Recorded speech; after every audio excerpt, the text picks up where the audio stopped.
Look at us now, tip to tip. Ooh, Jesus. Oh. Shout out to Morning Kombat. Do you want a margarita? Yes! My God! It's us doing what we love.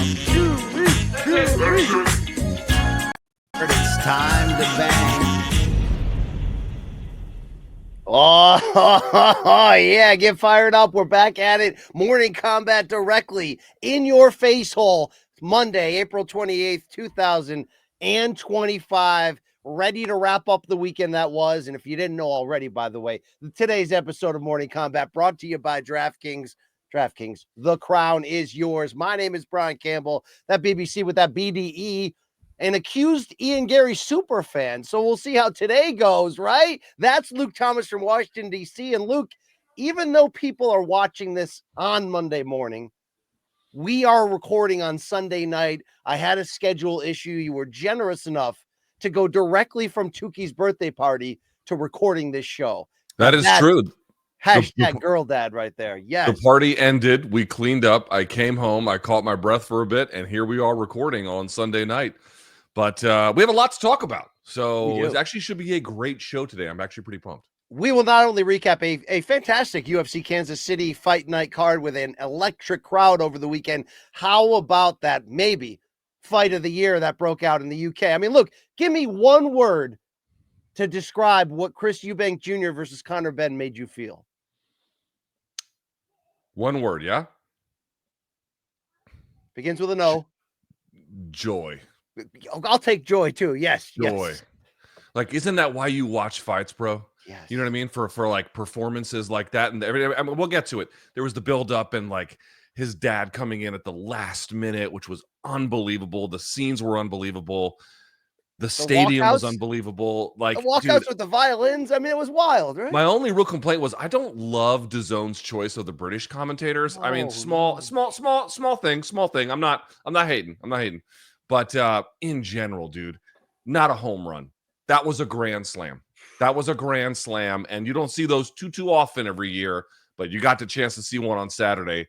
Holy smokes, that delivered. We'll also hit the latest news and react to it, including a big fight announcement, Dustin Poirier's retirement bout, BMF title on the line in New Orleans. Get ready for that. And hey, how about that little KSW strongman action for as long as it lasted? So much to get into. No DMs from Donks today because of the odd timing of all that, but we will close with the have you seen this-ish. Why don't you, though, like the video on YouTube? Why don't you subscribe to what we got going on here? If you're listening to audio only, I don't know, tell somebody that you really like that this show's fantastic. Follow us on our extended YouTube channels. MK is here to stay, okay? That's what I'm talking about. Also, we've got a third member of this team who was just as willing on Sunday night to be an awful boyfriend. Hey, it's Long Island Luke Nocita of the Main Card Minute helping us out. Yeah, brother. What's up, guys? It was great. Last night we got to see Ian Garry finally, bring to fruition what I've been saying for weeks now, Wow. Did think he got 10-8'd in round 5. I don't know about you guys, but if he did, it might be a draw. I'm not sure that was a fulfillment of your. Oh, dude, I think he won the first 4 rounds, I think. We'll talk about it. We'll talk about it. We'll talk about it. Thank you, Luke Nocita of the Long Island Ball Bag Minute, whatever you got going on there, though. Great guy, though. I have met him. Luke, real quick, I mean, the people want to know, did you get an alcoholic clown? Did you get a magician?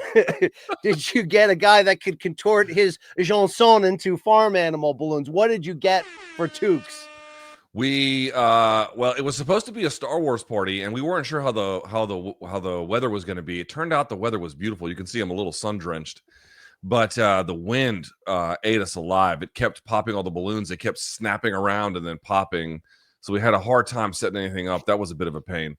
But the big winner was 2 things. One, we got a lady who did both face painting and balloon animals. Nice. And for cheap. I couldn't believe how affordable that was. That was crazy. And then my wife got a Baby Yoda piñata. Buddy, monster hit. That would be a huge hit. Yes. Yeah. Although you don't really want to injure, No. So this one had like a bunch of strings coming out the bottom, and you let all the kids get up in a circle and they hold the string, and then on 1, 2, 3 they all yank it, and then everything comes Oh, so pouring it's out. not you mean jank it, if we're gonna be honest about Yes, how that's we right. pronounce Jank this. it. Daddy, But, Daddy Janky. Yes, yeah, that's right. yeah, but okay, so we're not violently bashing it. That sounds like a Yeah. great. Now, just to appease my curiosity, what percentage of the conversations at the party were in English?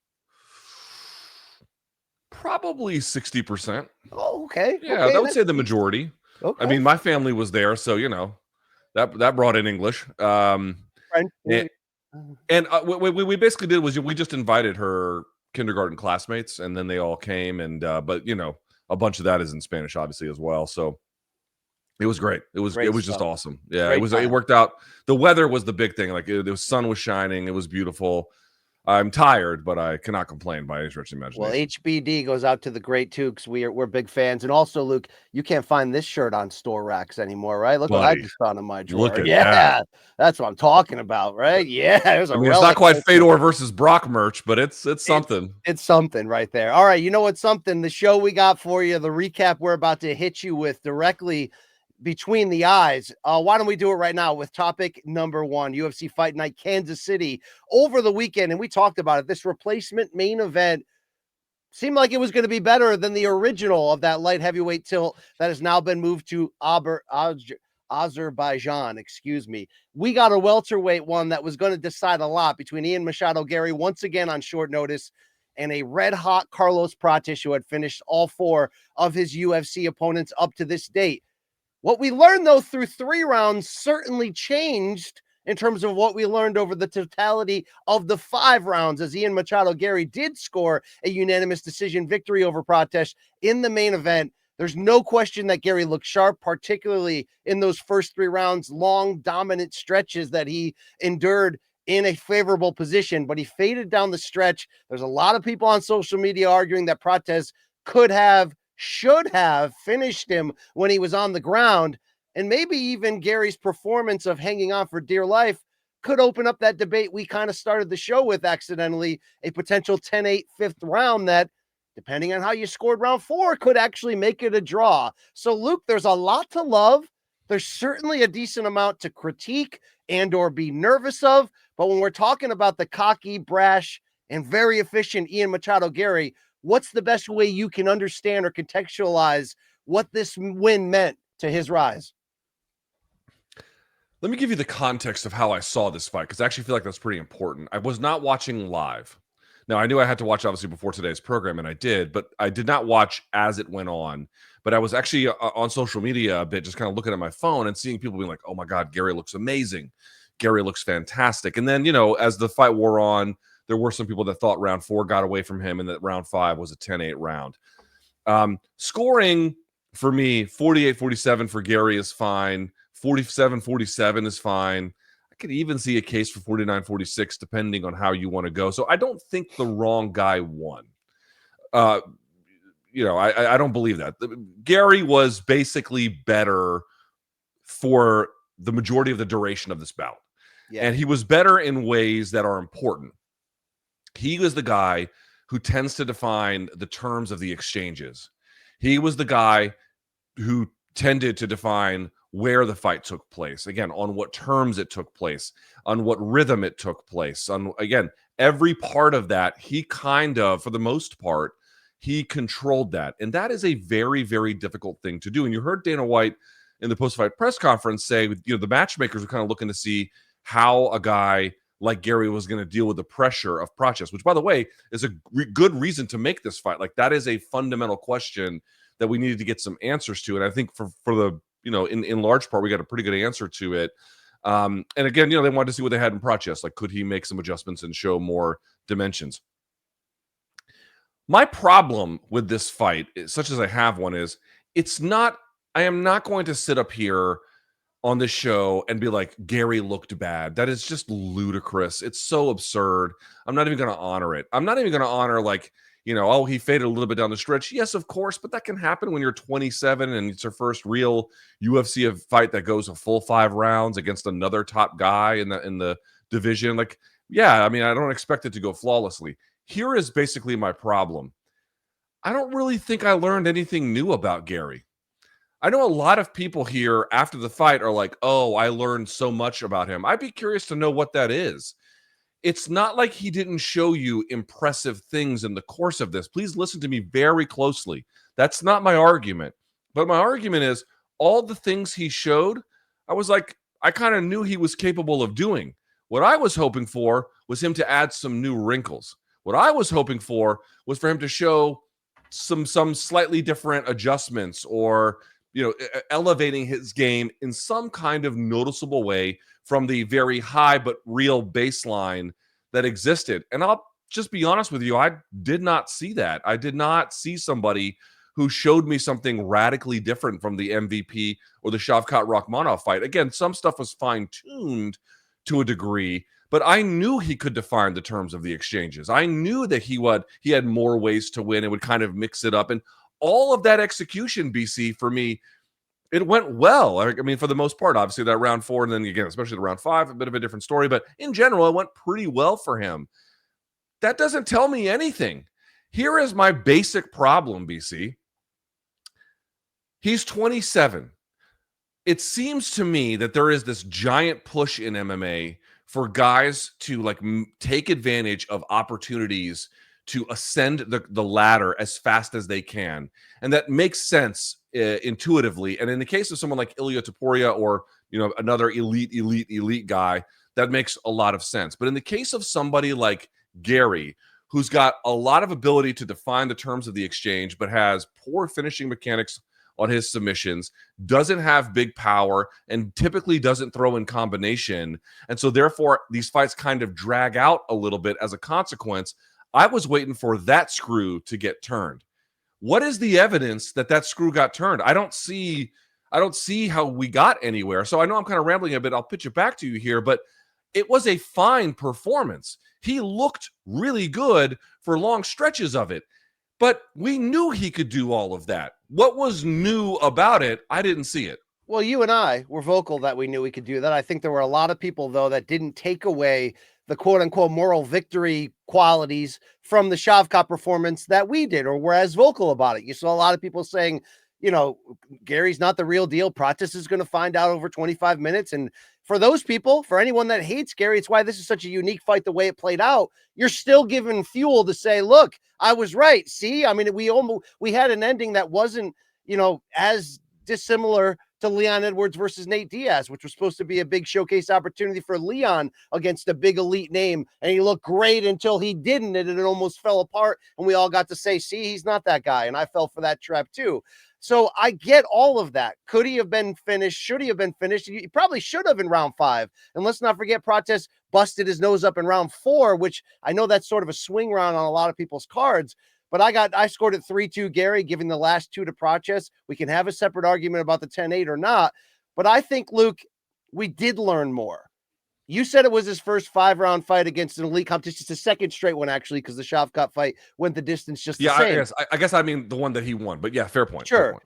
I saw not sustained evolution of his game, but in round 3, it looked like he was very close to finishing Prates. He had bodied him up with combination punches. There was that really sneaky uppercut that he threw in the middle of a 4-punch combination. I don't remember if it was round 2 or 3, but that's the one that visibly hurt Prates. And I do feel like there was an opening there for him to get the type of stoppage and late in round 3 that would have justified everything I had been saying, that I kind of think pound for pound, he's the second best welterweight in this entire division. So I think that he continued to show that when you're talking about fight management, when you're talking about IQ, when you're talking about mixing in movement with defense and just smart operation, this guy's truly elite. He's title level elite. But maybe it's almost more fun that the trap door almost opened up and that Prates never stopped trying to be a savage, even if he had some donkey IQ moments late in round 5, where it is going to keep people going, yeah, but it's not perfect. And here's why. And they're right. The final 2 rounds were not perfect. It felt like he had used a little bit too much energy in the first 3. It felt like the aggressive commitment to takedowns that he had done in round 2 and round 3, which at times were strategic and gave another offering in his offensive attack that Prates had to deal with, kind of became spammy and he didn't have a whole ton of success. You're right. He's like, 80, 85% good in every category, but we are missing him just tighten that up one more notch and going to that next level. And he may never be a finisher. He may be more of an elite game manager, but I think against a very capable and dangerous guy, he continued to show you that his IQ is so good that on any given night, he can be anybody in this division. He's still evolving. He's still growing. He's got a lot of balls. He's taking on one tough fight after another. But I can't come out of here saying I didn't learn anything. I learned that he ratcheted it up a little bit more, some of the qualities that I see in him that do make him elite, but he also exposed that it's not perfect yet. And until he finishes, whether it's, the full 5-round stamina or being able to use his grappling more as a weapon and not just an alternate distraction, then maybe he's not going to kick that door open and win the title. He's a work in progress, but in progress right now is chipping away one ladder rung after another where he's not that far out for a title. But it does completely take away everything I said of what if he does go in there and knock out Prates and makes this big statement. He's not parachuting in and getting the next title shot after this performance. But I think more than not, it's a positive. He's going to grow from it, and he's only going to get better. Is that fair? I don't know if he's going to get better. This is kind of the problem. I mean, when I say I don't know, what I mean is he has the ability to get a lot better. I mean, the fact that he's this good at 27 tells you that he has the ability to be quite good. But, I keep saying this. I wasn't sure how true it was in previous circumstances, but it's becoming a little bit more, at a bare minimum for me, there's more evidence for it. He's taking these fights to like, oh, I'm the next guy. I'm the next man up. I'm going to do this. I'll show up when other ones won't. And that will do you a lot of good in terms of getting rewarded, especially if you can roll the dice and win in moving through the contendership ladder. But it's going to fuck up your development, right? This is a guy, I said it before, just on the submission side. Now, obviously, Prates had some pretty good takedown defense in this fight. There was a lot of stuff a lot of single legs that got stuffed, which is pretty impressive on the part of the Brazilian. But if you constantly take fights that you don't get to really lean into and really work on your craft, and then in between, you're not taking the appropriate time to really like level up, you won't. You will just kind of do what you do. And let me just say this, like at the elite level, you can't finish everybody. At least it's very difficult to do, obviously. The longer you let elite opposition hang around, it becomes a gigantic liability. And the fact that he scraped out at the bottom of the fifth here, by the skin of his teeth in the end, I mean, he got a little lucky. A little lucky. Like you let guys hang around, it will cost you. It absolutely will cost you. Didn't cost him on Saturday night. But, he's only ascending. It's going to cost you. You have to not be a finisher in every circumstance, but you have to have a part of your game that can reliably threaten the finish on a consistent basis at the elite level. Like Sean Brady's got that. We talked with Leon Edwards, that whole submission series from top half guard, top reverse half guard. He's got it. Pick somebody else in the top, like. Well, did you feel like he was close to stopping Prates like I felt, or are you saying you didn't get that feeling? Because I thought he was definitely knocking on the door. Yeah, sure. But then, he didn't do it. And you might say, well, look, Bilal Muhammad is the champion and he's not a dynamic finisher. Well, first of all, he finished Sean Brady on the way to the title. Like, what stoppage win does Garry have that compares to that? I don't think he has one. Certainly not in the UFC anyway. And, more to the point, it's like, yes, that thing is something that, Bilal is able to make work for himself in capturing the title. But like, dude, that's going to catch up to him too. You can't have a style where like every time I'm going to bank on 25 minutes. You can win doing that. Yes, you can. But it's a hard way to do that. And more to the point, it's not even about can you or can't you. It's like if it's a thing that you don't even have to do because you actually take the appropriate time to skill development and to get there, it's not even the same kind of question anymore. This is what's frustrating to me. He's not far at all from being a dynamic finisher on the ground, but he's not seemingly doing anything about it. I mean, again, this fight was not necessarily the best test case of that, but he's not. I didn't see a lot of that. And on the feet, he doesn't have dynamic power. And I know you're pointing out there was a couple times he put strikes and combinations, but typically he doesn't. Even in this contest, he shows he's got a lot of elite skills. And BC, like the fact that he didn't get finished in that fifth, he's got good instincts for survival. Sure. And that's not nothing, man. That No. literally saved his ass in that 5th round. Like, that's a real thing. And his other ability to set up the timing and the weaponry and his good footwork, like, these are all awesome. But I guess I'm just pointing out, if you're 27 and you've got these other things, if you try to move through the ladder too quickly, you'll find yourself maybe at the top of it, but you're going to leave behind that moment, or those moments, I should say, where you can actually bring the rest of your game along with you. So many of these guys want to just rush to the top and their game gets left behind. You don't have to do that if you're 27. I mean, I don't know what is going to happen now, BC, because he did win this, and I'm sure we're going to talk about it. Dana White said he's going to be the backup for UFC 315. It sounds like it's a good thing for him. I really wonder long-term if that's true.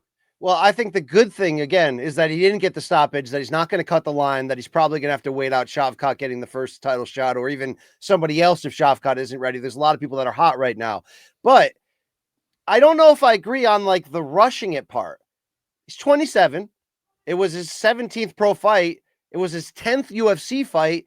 And it's not like, which sometimes happens, where guys, whether it's their fault or whether it's just the way it went. Remember, I'll use Islam Makhachev for an example. By the time he got to the title picture, we were like, well, we really haven't seen him against enough escalating, tough out names. I think Gary's got a resume that's kind of glowing with those types. The Jeff Neals, who he got by split decision, the Neil Magny, who he grinded out a decision from.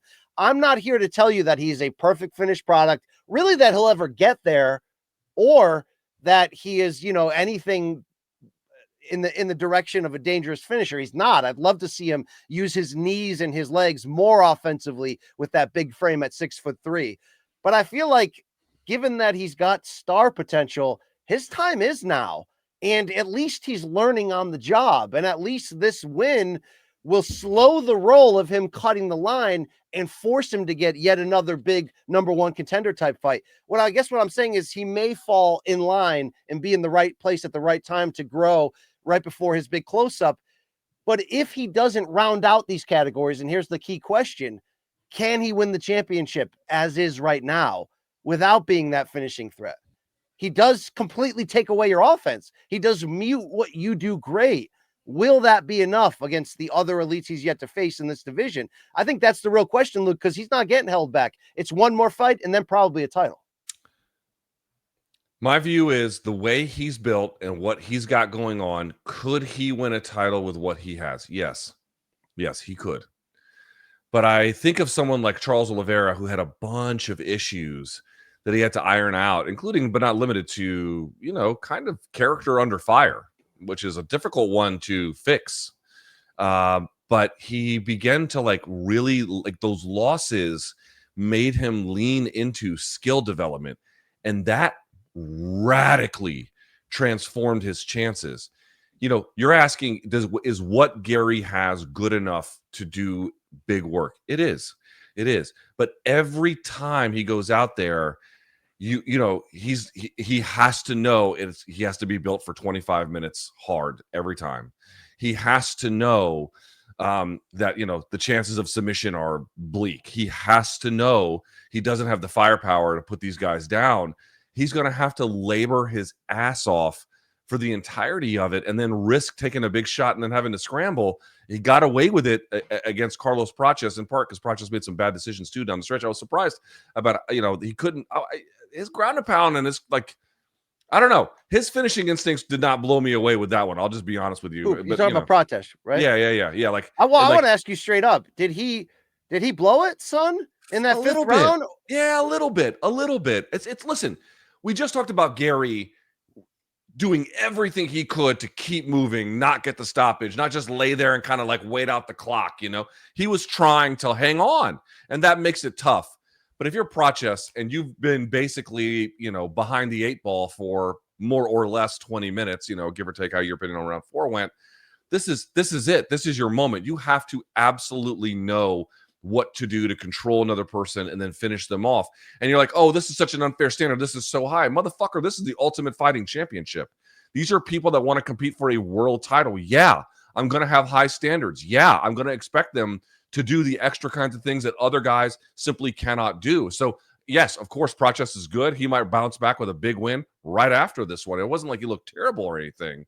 But I was a little surprised at how he couldn't quite focus his efforts into a single kind of thing. Like if you're Sean Brady and you had a guy that hurt, even though he's not a tremendous ground and pound guy, I know he would have locked up a submission before the clock and then taken his chances there. He would have known where his bread was buttered. It just seemed to me like Prates was kind of, I don't know, waiting for serendipity a little bit, and it didn't eventually show up. Yeah, I mean, some people were trying to give him an out and saying Garry kept locking up his leg, but dude, when the opening's there, your opponent's hurt, it's late in the 5th round, you're down on the cards, he's on his back, jump in there and hammer the shit. Yes. Hit him in the back of the brainstem. They don't call that anymore. Okay. Yes. Right? Foul him. Seriously. Seriously. I mean, just go ham.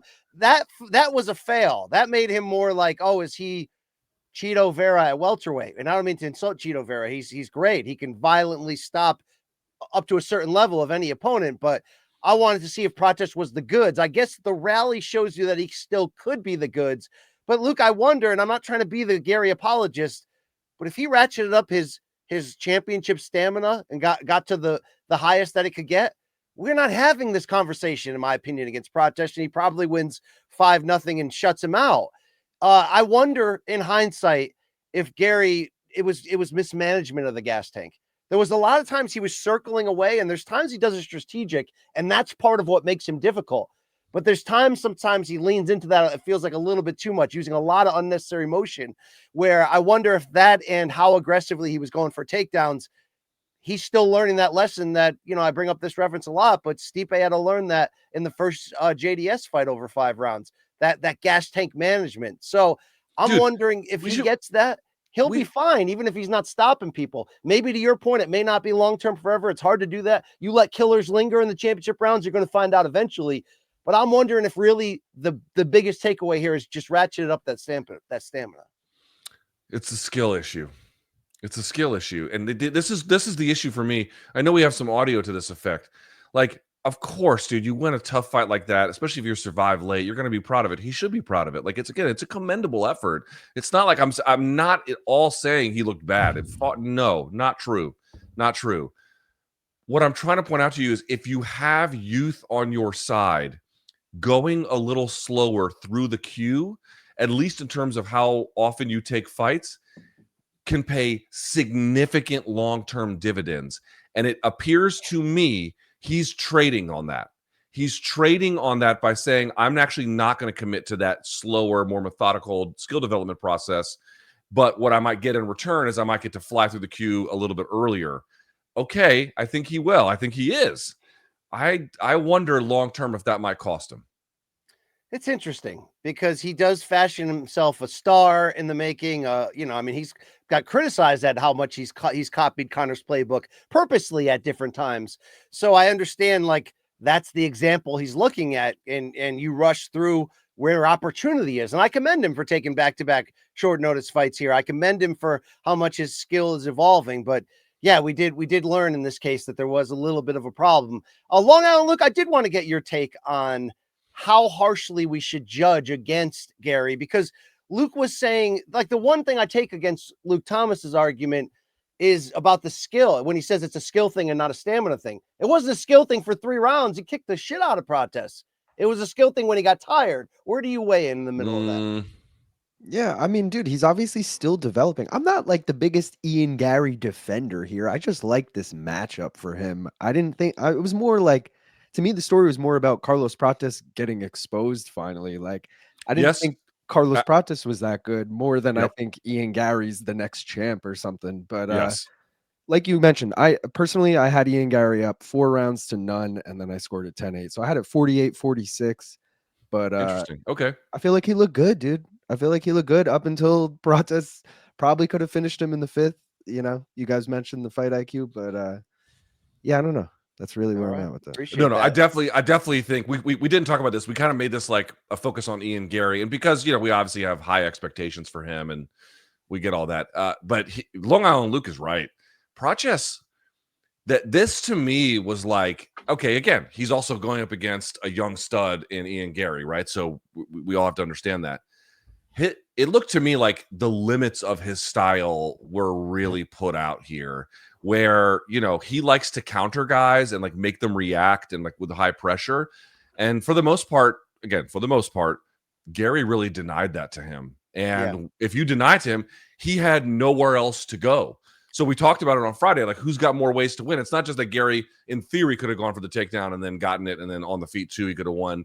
Obviously, again, Prates did a pretty good job. But I'm pointing out some of these guys just have a certain way to win, and if you close the door on it, they don't know where to go. They have especially if they haven't had to fight through that on the elite level, and he hasn't. He's been on fire since leveling up to getting to the Dana White Contender Series and then the 4 straight stoppages. I think he exposed himself, Luke, certainly in I don't want to say a lack of fight IQ, but not being situationally ready to pounce on a big opportunity around 5, but even deeper. I mean, he's following Gary around the entire fight. There was no cutting off the cage that really would have had to force Gary into more situations where his back was up against the fence. And those times in round 4 and 5, when it was, you saw what happened. And credit to Prates for having the savagery and the conditioning, even with all the talk we made about his 10 to 15 cigarettes a day, that he was the fresher fighter late. And it was that freshness that gave him a shot in there. But yes, I think overall it felt a little more Cheeto Vera than it felt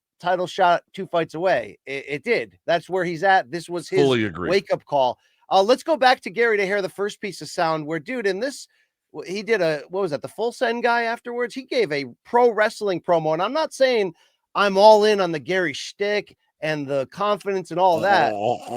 I'm not. I'm kind of more in on the development as a fighter, and you know, he does have an attractive wife, Luke, but that's not part of my interest. Oh my God. You know what I mean?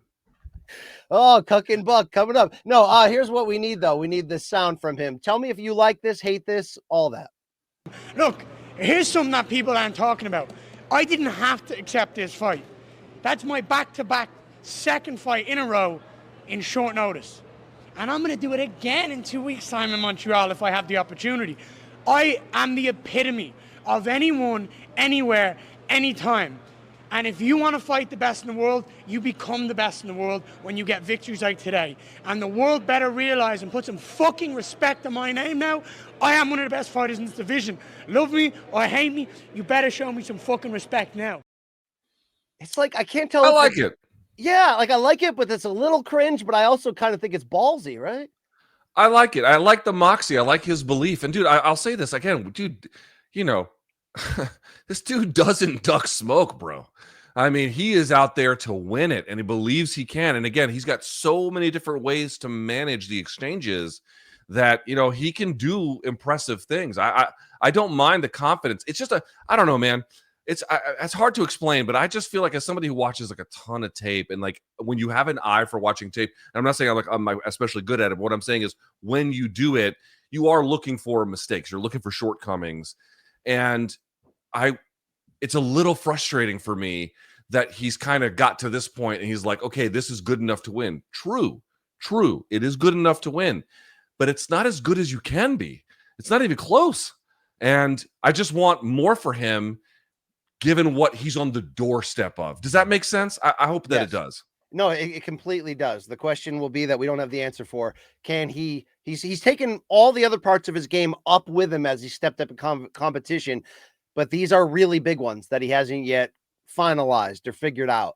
Both the stamina, both the finishing ability. But I mean, look, you got to give it to him. Like across the board, he's as like well-rounded as you'll get at the elite level. Like all the tiny intangibles, all the movement, not, you know, being in the right place, right time until he got tired. And that's a big deal. Look, I almost want to see Prates go full wild, man. If you're going to do the smoking, drinking bit, and you're also like fun and you're part of this faction of the fighting nerds that we're all kind of cheering for because they're crazy and they go after it, I kind of want to see him not be a technical guy. I'd want to see him go in there and throw caution to the wind more. Yeah, I mean, you know, going technique for technique with Ian, I don't think worked well for him, generally speaking. Right? You have to go in there and get him off of that game. And, you know, great. You stuffed a bunch of his shots. That's great. That actually was, I thought, pretty impressive. But here's the thing that Gary does so well is that he just constantly disrupts your rhythm.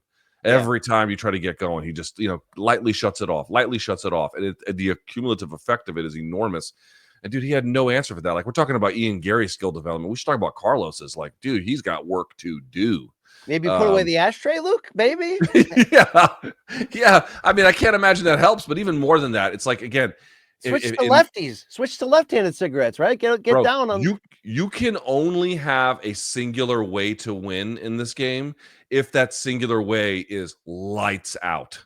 And even then, it really needs to be multifaceted. And I don't think he's quite absorbed that lesson yet. But he does get a lot of training all over the place. And I know by now everybody's watching. Oh my God, BC just started an OnlyFans with him. But no, I just think like he's evolving. What do you think of his corner though of Diego Lima and Damian Maia?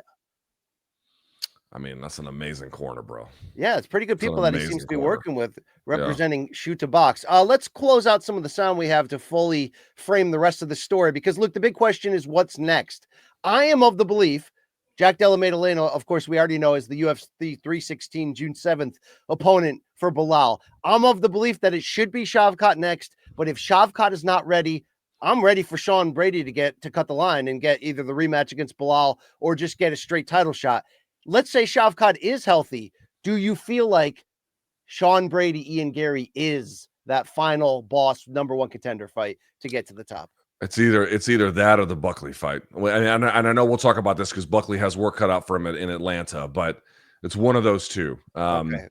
Let's hear Gary talk about his plan on how he's going to get to the belt. You guys know I like plans, right?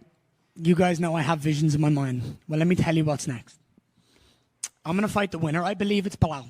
And that's nothing against Jack. I just believe stylistically Bilal has what it takes to get this fight done, and quite convincingly. So I'm going to fight Bilal next. I'm going to beat Bilal. Bilal has said it many, many times. I am the toughest opponent in the division for him. Then when Bilal doesn't have the belt, there's a certain pound-for-pound #1 who wants to come up, and his name is Islam Makhachev. And I have nothing but love and respect for that man and his style, and it would be an honor to share the octagon with him. I would love to go out there and prove against him in my first title defense that I'm the pound-for-pound #1. I beat him. I take that status. I win my first title defense, and then Shavkat gets the rematch. And I'm going to go out there and I am going to dismantle that man and prove that he never won that fight. And that's my next fight, 3-fight plan. That's how I see it going, and I don't want that any other way. Well, Luke, that's brash. It's good to have a plan. He's carrying himself like a star, but I think for his development and for the hierarchy and the whole ranking system, like he can't be next unless he had gotten a stoppage and you're like, okay, they're going to roll the dice on the star. So his plan seems a little bit flawed. Do you think though, that like, if you're the backup, you're not guaranteed the next title shot. We've seen a million guys be backups that were just being opportunists in that moment. I don't think the backup gets it to him. Do you think the UFC will see the value in making him earn it one more time? You'd fuck with meritocracy if you didn't. If he cut the line now, Shavkat would. I think he'll cut the line if they need him to. Like, fought Rakhmonov on short notice, took this one on short notice. If they need a lifeline, they'll call him. Well, because what's Ian Garry going to say? No. You know what I mean? But I don't know if it's like, I don't know if that beyond that, if he's like front of the pack for them. I think that to me remains unclear and probably not true. All right. Well, let's hear from the boss, Dana White, reviewing Gary's performance after the fight. He definitely gets in there and controls everything. The pace, what he wants to do, when he wants to do it. Even against the guy, the question was tonight, would Prates go in there and put unbelievable pressure on him, stay in his face? Then we were wondering, would Ian take him down and hold him down? So those were all the questions we had too were answered. But this is one of those fights that, on paper, the kid's 31 years old. He's got a great record, and it's not tonight like Ian went out there and did some if he did some MMA shit that this kid isn't ready for yet or whatever. It was a stand-up fight, and he controlled the pace. He controlled everything. He did what he wanted to do when he wanted to do it.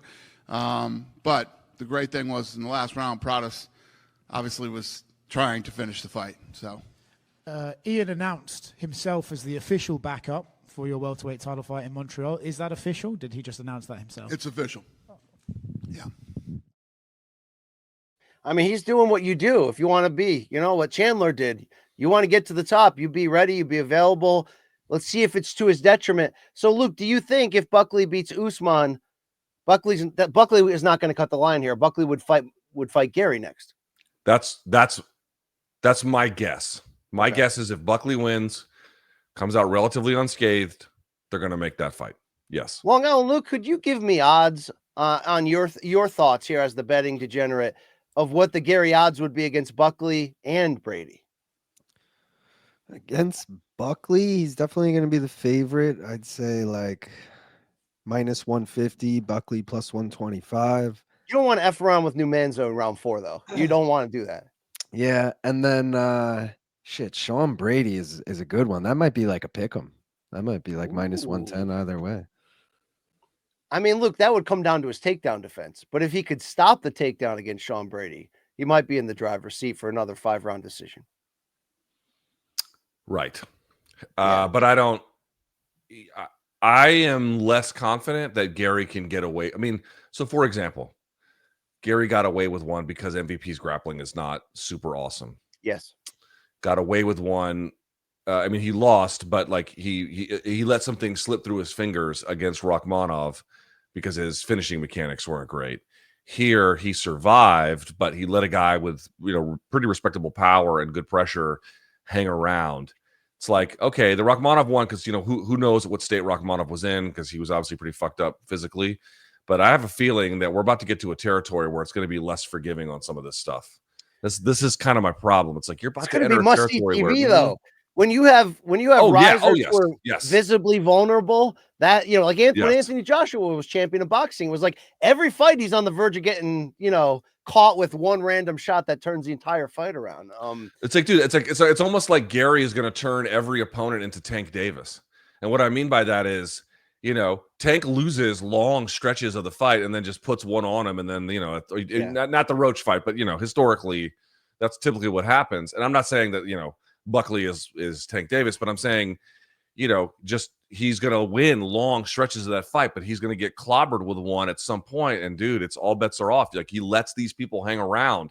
That to me is the problem. But we've been over it a million times. You let these people hang around in your house, your wallet's going to be missing, your kids going to get knocked up. Yeah, you got to get these squatters out of there. Let's also see some Bushido here by Garry, who wanted to show that Brazilian love and respect of his wife's origin, homeland. I don't know. Isn't she from the UK? I don't know. Look, let's just watch. I don't fucking know, dude. I don't care. Oh, wow. Ok. Você é sinistro. Você tem meu coração muito grande. Não, mano, Jonah, I feel you're gonna see each other again, maybe for the title. 100%, dude. Yeah. This? Yeah. Puta que pariu, mano. Tem força de mão. Eu falo com você, quero ajuda, vai em cima. Eu volto ao Brasil, você precisa de minha ajuda, vamos lá. Você é brasileiro e eu quero ver tudo brasileiro, vai em cima. Luke, isn't he just me if I married a woman from South America? I mean, that's really we've gotten to the bottom of it, right? You're much closer to Prates, smoking Galaxy gas. Yes. And drinking and making otherwise questionable life choices. Yeah, indeed. Also, we got one final piece of sound, and this is Joaquin Buckley. We're going to get to the breakdown of his upcoming fight in Atlanta against Kamaru Usman, but he was at the fight. He gave his thoughts on Ian Garry. Right. So the reason why he don't understand me is because I don't speak Cucanese. You understand? So I can understand why he didn't understand me the first time. But, when I was out there and, he doing his weigh-ins, and I'm not trying to get into his head or nothing like that. But when you talk like that, don't act like when you see me like I'm invisible. You talking about me, you saying my name, holla at me. Let me know something. But, his girl, very protective, protecting her man, shield, using the baby like a shield, whatever, but it just is what it is, But I really want to see what, Ian Garry is about and just what he had to say to me in person. And he was real quiet. So what did you make of that reaction then that you got from him? Because we saw, I think the security tried to escort him off the stage and he kind of stood there and nothing happened. His girl was touching on my arm and stuff like that, caressing my arm. I didn't know what all that was about. But I feel like, security, they got to do their job because they just never know how fighters going to react, So, shout out to them. But, all out for me, I just want to promote and have a conversation because if we really going to get down, let's get paid for it. Luke, they were referencing the ceremonial weigh-in when Buckley was standing near Ian Garry's wife, who Long Island Luke is reporting is from London but has a Brazilian mother. Luke, since you were very interested in the details there, I mean, him coming out to Layla by Derek and the Dominoes, that's like real cool and a monster cuck move at the same time. But like, it's, I don't know, Luke, sometimes they intersect. Sometimes they do. So that's that from Buckley. I don't know what that was all about. Now he's saying that she was getting up on the arm. I mean, this is going to be a great rivalry. It's going to be a great fight. Would you want this more than the Sean Brady fight for him? Yes. I would love to see both, but in the words of Joaquin Buckley, it's Cuck versus Buck is gone feed nations. You understand? Like, it's going to be a winner. All right. Let's speak about some more winners, by the way, because now it's a good time to remember where tequila's story truly began. Yeah, 1795. Let's go back. Cuervo invented tequila. It happened. And since then, Cuervo has stayed true to its roots, the same family, the same land. How about that same passion? 230 years later, Cuervo is still here in every pour, in every margarita, in every celebration. So enjoy the tequila that started it all. That's Cuervo, the tequila that invented tequila.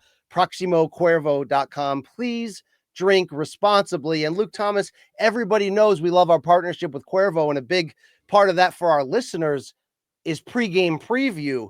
UFC 315. They should check their calendars and circle it now. Why don't you tell them about it? Yeah, so not this Wednesday, obviously, but next Wednesday, I believe May 7, if that's correct. We're going to be sitting down with the Iceman himself, Chuck Mindenhall, to get you guys ready for UFC 315. Our friends at Cuervo are going to hook us up, and we're going to have a good time. Have a little tasty beverage. Get ready for some big UFC fights. It's going to be a great time. Yeah, it's going to be fantastic. Let me get that Blanco, all right, up in this gringo, Luke. Okay, let's keep it going. Topic number 2. It was the rest of UFC Kansas City. And look, this fight night card was electric. So what happens when you put it in front of very hungry fans who want the UFC in a big way? So Luke Thomas, there's a lot of results to look at in this one, but a big one was the retirement of Anthony Smith in the co-main event and the handling of it. So he ultimately, Anthony Smith, the former light heavyweight title contender, would get bludgeoned in his fight. That would come against Zhang Mingyang. The stoppage is questionable, but not, I don't think, the stoppage of Smith's career. I want to say really nice things about Smith, and we will, but I did want to get your opinion on how they handled it. They had a decorated, detailed video package ready, Luke, like Hall of Fame treatment ready.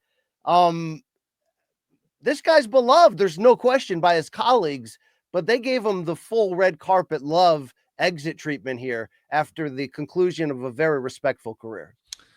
People are so wrong about Anthony Smith, and I realize that he says stuff that is, kind of ludicrous, and the internet likes to dunk on him and whatnot, but it's like, the people who are clowning him, you're just telling me, and it's fine, like, nobody has to have been around forever, but like, people are like, oh, why is the UFC staff doing it? Well, number one, like, they might like Anthony Smith more than they like Stipe Miocic, and I understand that, like, Stipe had a much better career, but nevertheless, like, it's their organization. People are like, oh, they're playing favorites. I'm like, did you just show up? This is kind of how it goes. But putting that aside, the reason why Anthony Smith gets a lot of respect from his colleagues is not just because he works there as a commentator or because, he shows up in fights even against tremendous odds. It's because this guy was never supposed to be here to begin with. And he forced his way in the door. And when you do something like that, people take notice. He was a also-ran guy from the Midwest who was, not remarkable in Strikeforce, had a fight in Bellator, had an initial fight in UFC that didn't go anywhere, washed out of that, kind of came back, did like the regional scene a million times, won a bunch of fights, lost some fights, won a bunch of fights, lost some fights. But then somewhere along the way, everything began to click. And people are like, oh, all he did was end up beating, I'll make something up, Rashad and Shogun, and they were washed. Okay, he definitely built his name doing that. But, beating Volkan Oezdemir the way he did, beating Gustafsson the way he did, I mean, he absolutely turned into something that not one person who was watching his career 2-3 years before that would have ever predicted.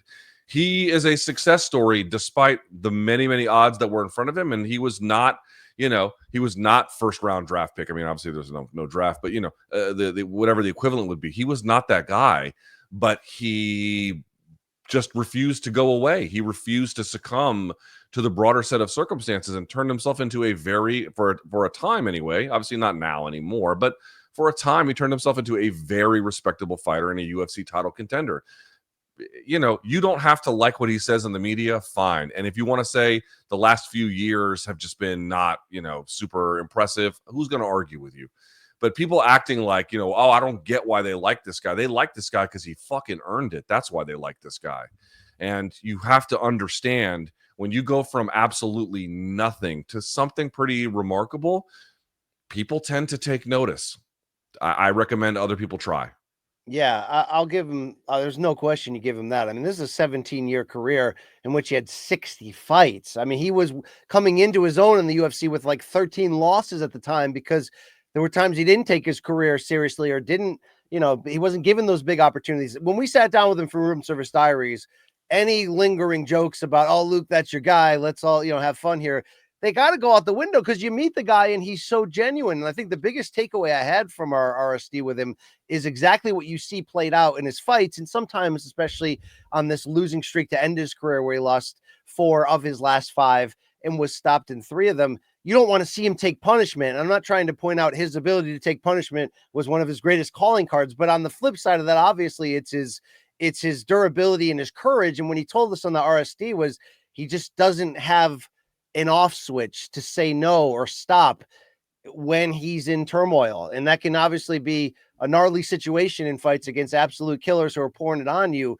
But that's the spirit that got him to where he was. And I certainly have so much respect for that. I was surprised, Luke, though, that I was surprised they gave that treatment to Watterson too, and how they're selective. Like, I don't remember DC getting the red carpet rolled out. You can, the Robbie Lawler one, the Amanda Nunes one, I thought they handled beautifully. Not that critiquing how they handle it is really a thing, but I was surprised that they gave him the champion treatment. They gave him more than they gave Stipe. And for people who be like, I don't think that's fair, I fully agree with you.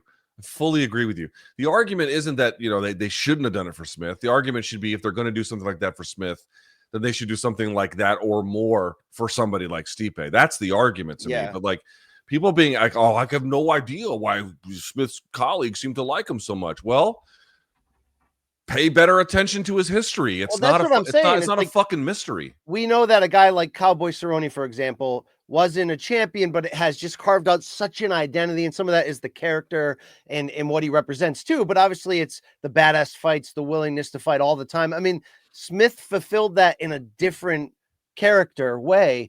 And that's very valuable to a company, and the UFC appreciates that when you've got somebody who can headline on a moment's notice and you can put them in there against anybody. They're willing to fight. They want to be out there competing and can do it at a high level for a long time.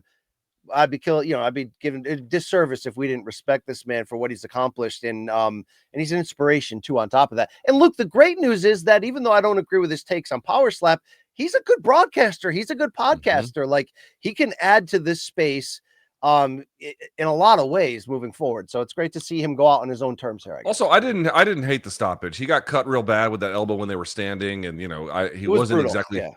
But dude, they did, to borrow from Stephen Bredman Edwards, looked to me like he had a little loose change on him.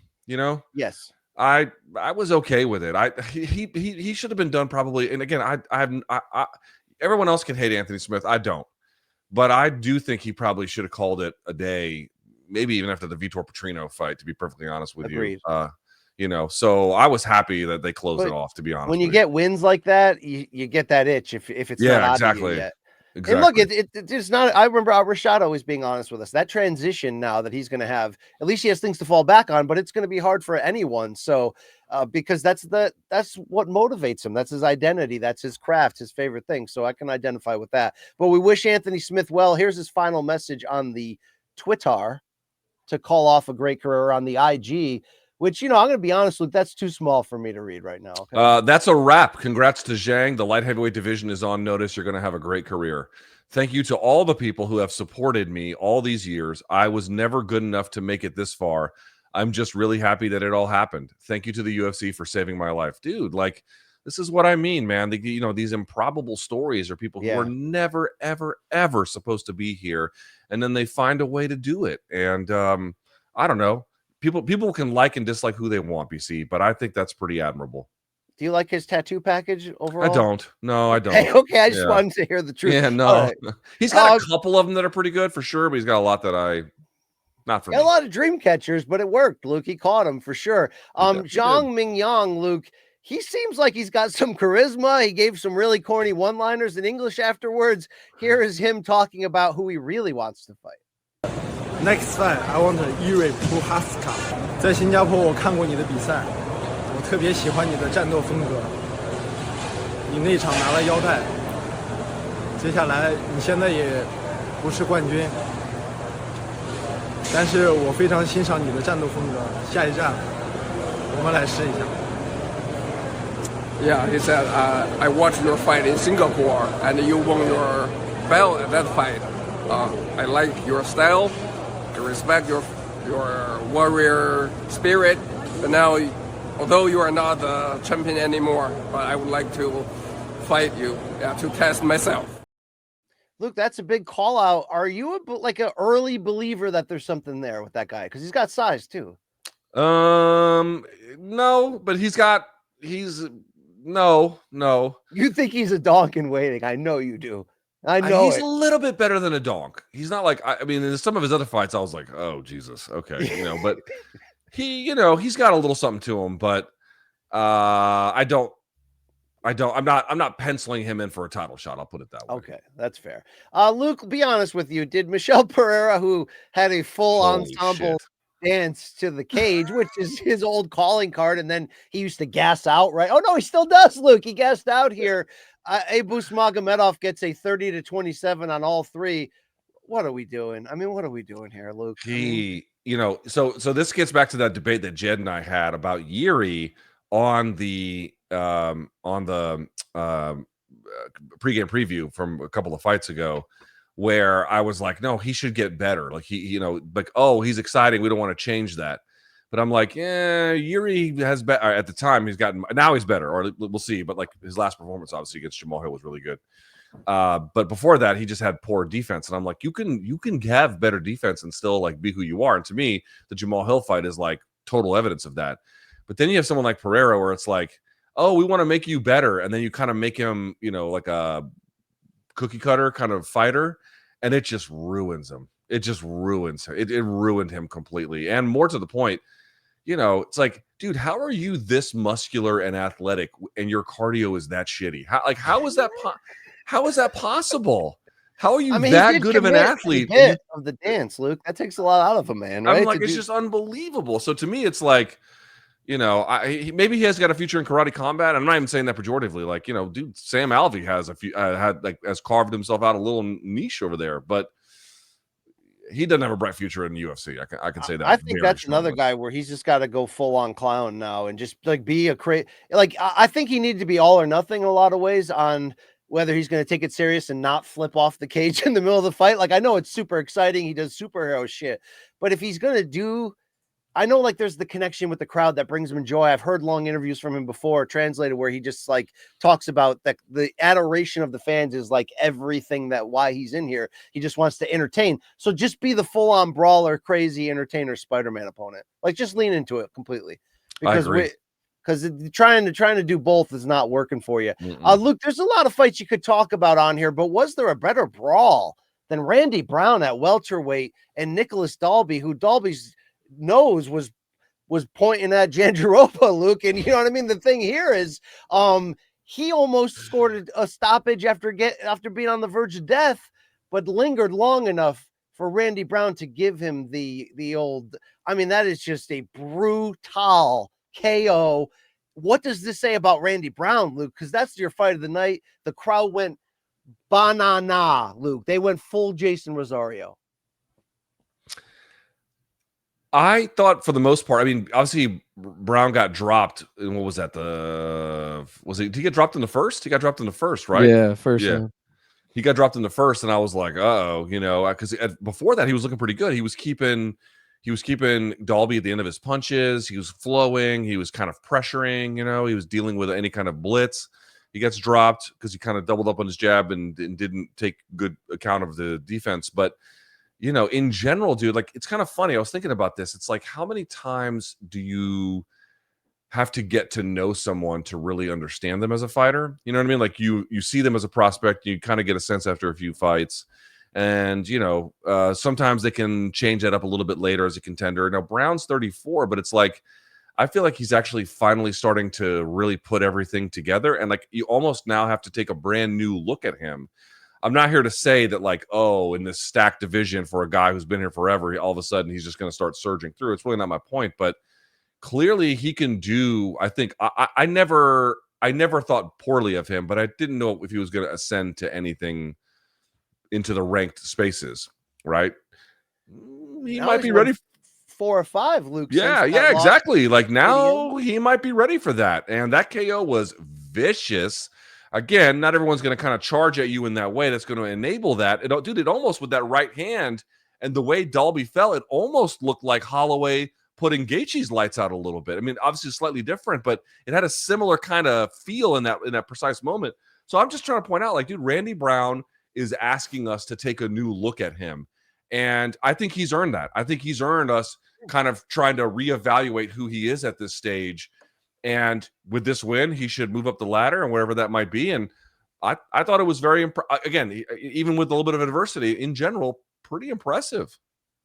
And Luke, he was born in Springfield, Mass, right near myself before moving to Jamaica as a toddler. The one loss in that 5 fights since he was subbed out by Jack Della was that Brian Battle fight that was not only a split decision and could have gone his way, but remember, Battle missed weight and then was like, all about, I'm going to use the weight that I missed to wrestle you the whole way and just win. Like, it was, he actually is probably better than that stretch indicates. Now, I don't know if he's going to make that next leap, Luke, but he earned this one. Holy shit. And dude, Dalby took a biting, Luke. He took a damn beating on national television. Thank you for that, Nicholas Dalby.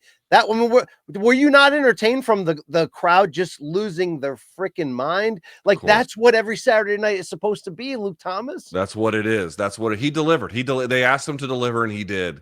And again, I think, to your point about the Battle fight, which was the one just before this, it didn't go his way and it was weird. But, like, in general, dude, he's looking like he can do a little something. I would like to see what that ultimately leads us to.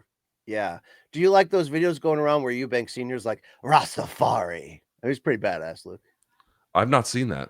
Oh my God, dude, there's a whole new rabbit hole you need to go down of when he adopts his mother's tongue and does the Jamaican bit, but then works right back into the classy English bit. I mean, the guy's like, okay, he should be on Broadway or something, Luke. He's a wow. All right, Luke, also, Giga Chikadze, you argued he could have been the favorite here. It was a competitive ass fight, but he lost 2 rounds to 1 to David Onama across the board in their catchweight. Long Island Luke, how did you score that fight? 29-28 Onama. What is your sense about where Chikadze is anymore? So, dude, he looked damn good round 1. I said if he could keep up this pace for 3 rounds, like, he's someone to be messed with. As soon as Onama realized he could take him down, he was like, oh, shit, well, this is an easy path to victory. And I feel like anyone now going forward is just going to follow that game plan. So, right. Yeah, to me, I think it's a good read. I think Chikadze has, like, overall a higher level of certain kinds of skills, but I'm hesitant to say damaged goods, BC, but I feel like he's been solved. And once that happens to you, it's hard to wrestle that back. He's in a tough place. I agree with you on that. But this is this card delivered, Luke. Ikram Aliskerov, first round hammer to Andre Muniz. It'd been a long time. Looked terrible. He did, but like Aliskerov needed this coming off of that Whitaker demolition and the time off. I wasn't like overly impressed, but he's a hammer. He dropped the hammer. The fight was over quickly after that. Yeah. I mean, he hit him in, like, he just pressure up against the fence.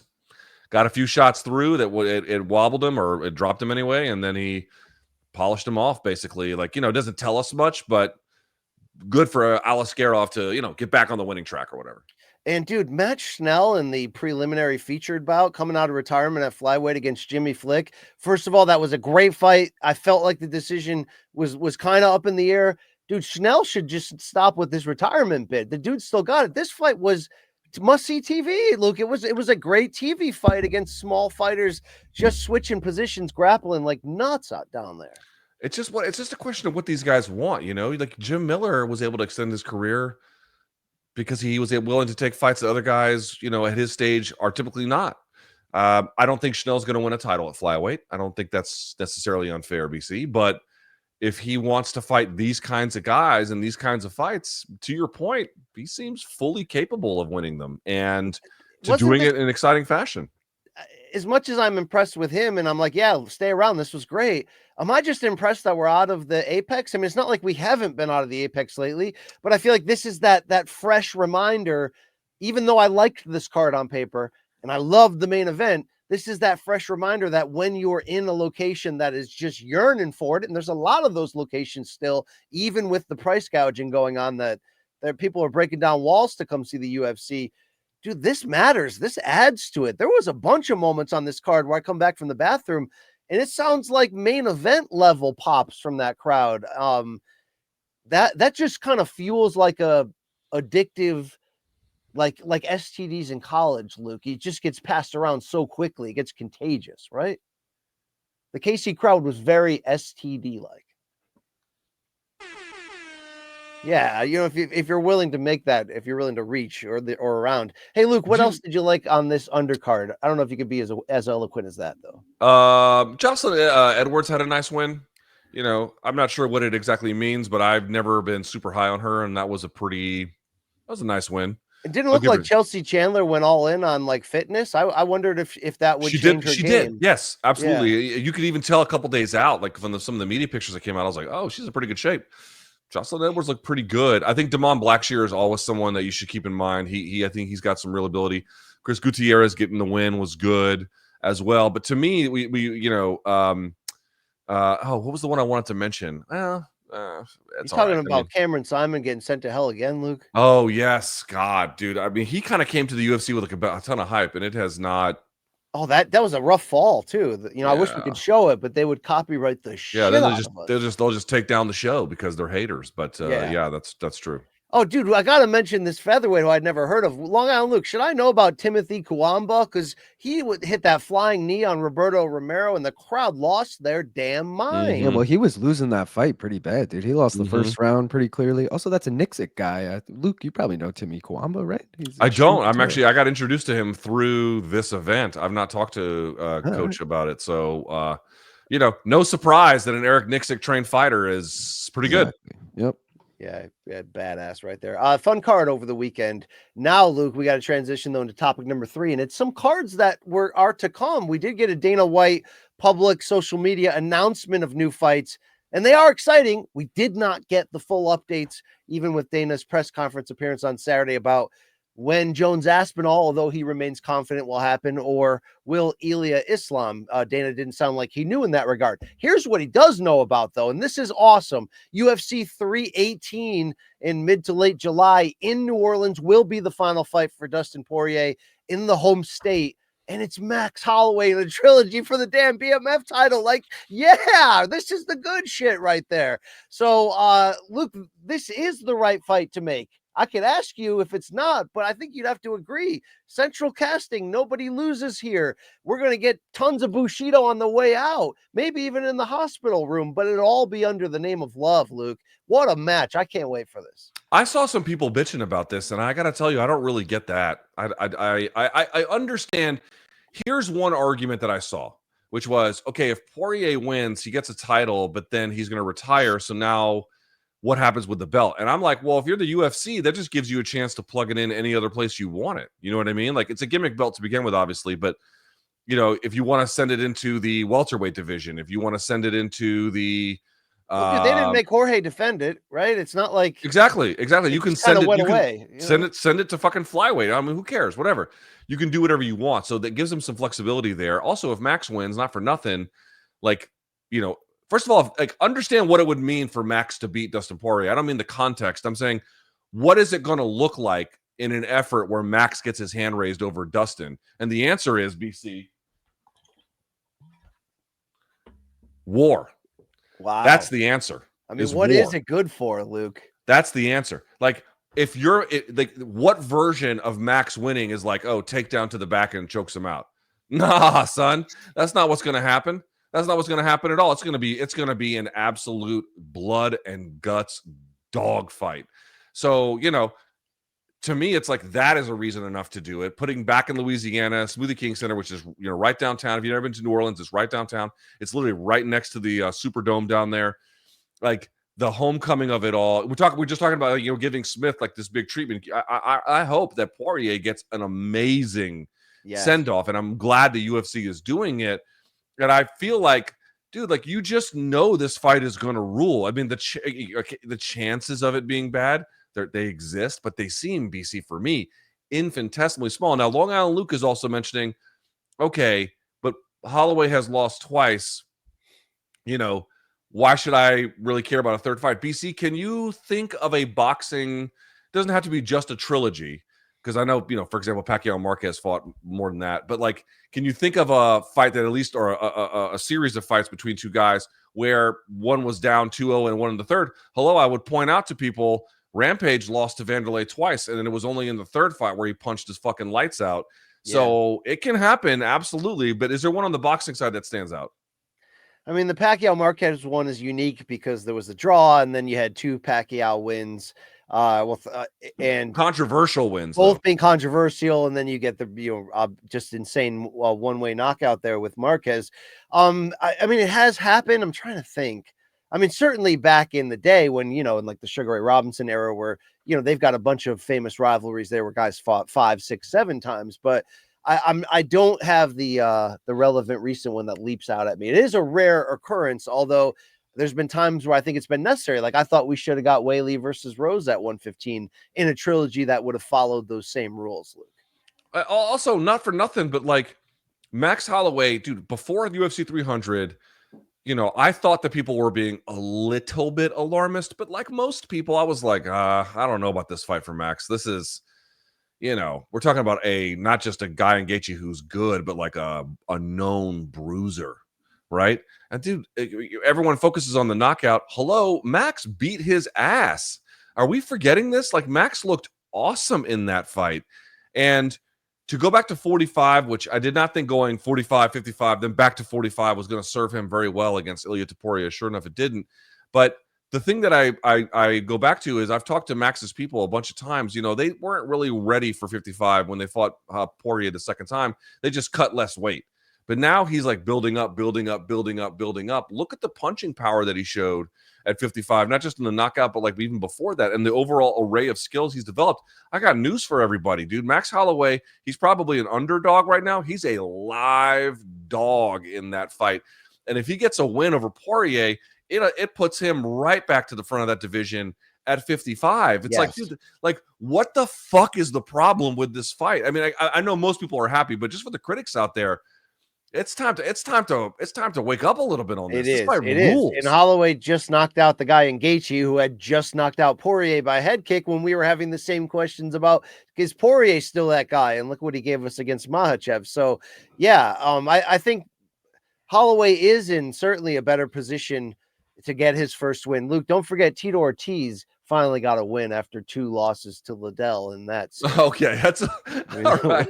Okay. R.I.P. Golden Boy MMA on that one. Yeah. No, dude, this rules, and I love when non-title fights can be must-see enough in their own cool-ass way to be a pay-per-view main event. And it's it's rare. It's like a McGregor Diaz. It's like a Rampage Rashad. You don't see it a lot. But this is one of those, even with the ceremonial BMF title, it's just like sometimes you just got to make fun action fights. Just like sometimes you got to make potentially shitty action movies like The Expendables and just get your friends together and have like a old guy all-star game of action stars. This is what this is also, Luke. It's entertainment. People want to come in and cheer these guys into hell and then pull them right back out with their love. Let's go. There's a score 1 for MMA. But Luke, what do you think about the Atlanta card that also got announced that is going to have Joaquin Buckley against Kamaru Usman in the main event. A huge test for Buckley against a name who still got something, even though he's on a losing streak and is coming off of that Chimaev loss at middleweight. I don't think it's a huge test. I think Buckley's going to work him. It could be that. It could be that time. Yep. And we have questions about Usman's knees and you know, and all that. I mean, look, he did come back in that third round against Chimaev to save face. It was a division up. He's had a lot of time off. He's had injuries that he's taken care of. But it's Buckley's time to get a name like this. And with this division being you know, so clogged at the moment at the top, hell yeah to that. And Luke, even though I'm kind of sad that Rose has dipped this far down the rankings, Miranda Maverick, we've needed to see her against a legit name because she can go on these runs against secondary competition. How about Rose Namajunas against Miranda Maverick at 125 in the co-main event? This is not a pay-per-view, correct? This is a fight night. This is a fight night. This is a badass 1-2 punch, right? It's a great 1-2 punch. First of all, I just want to say something about Joaquin Buckley. So here's he lost 2 in a row at 85, right? So he lost the decision to Nasruddin Imavov. Okay, and then Chris Curtis punched his lights out, which was actually kind of surprising at UFC 282. But since then, he hasn't lost. He beat Andre Fialho and then Alex Moreno, whatever. But he beat Vicente Luque, who is, you know, I think not like old age-wise, but certainly long in the tooth on miles.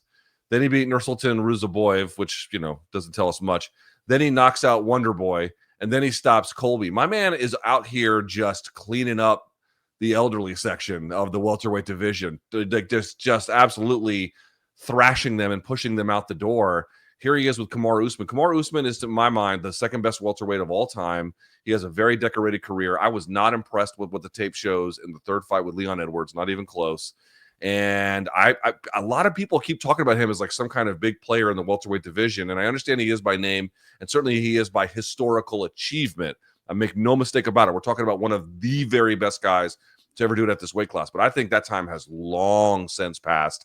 I don't think that my view is people haven't really realized how far gone Usman is in terms of being relevant at the top of this division. And I think Buckley's going to show us. Well, Luke, the media members who do the UFC rankings, I'm sure someone told them they had to. They've kept old Usman in the top 5 forever. He's number 3 right now. Yeah, I mean, absurd. He hasn't even won in that division in like 4 years. It's crazy. Although he had one of the all-time greatest runs. He did when he was on top, 100%. pound for pound king, got movie roles. Like, shout out to that guy.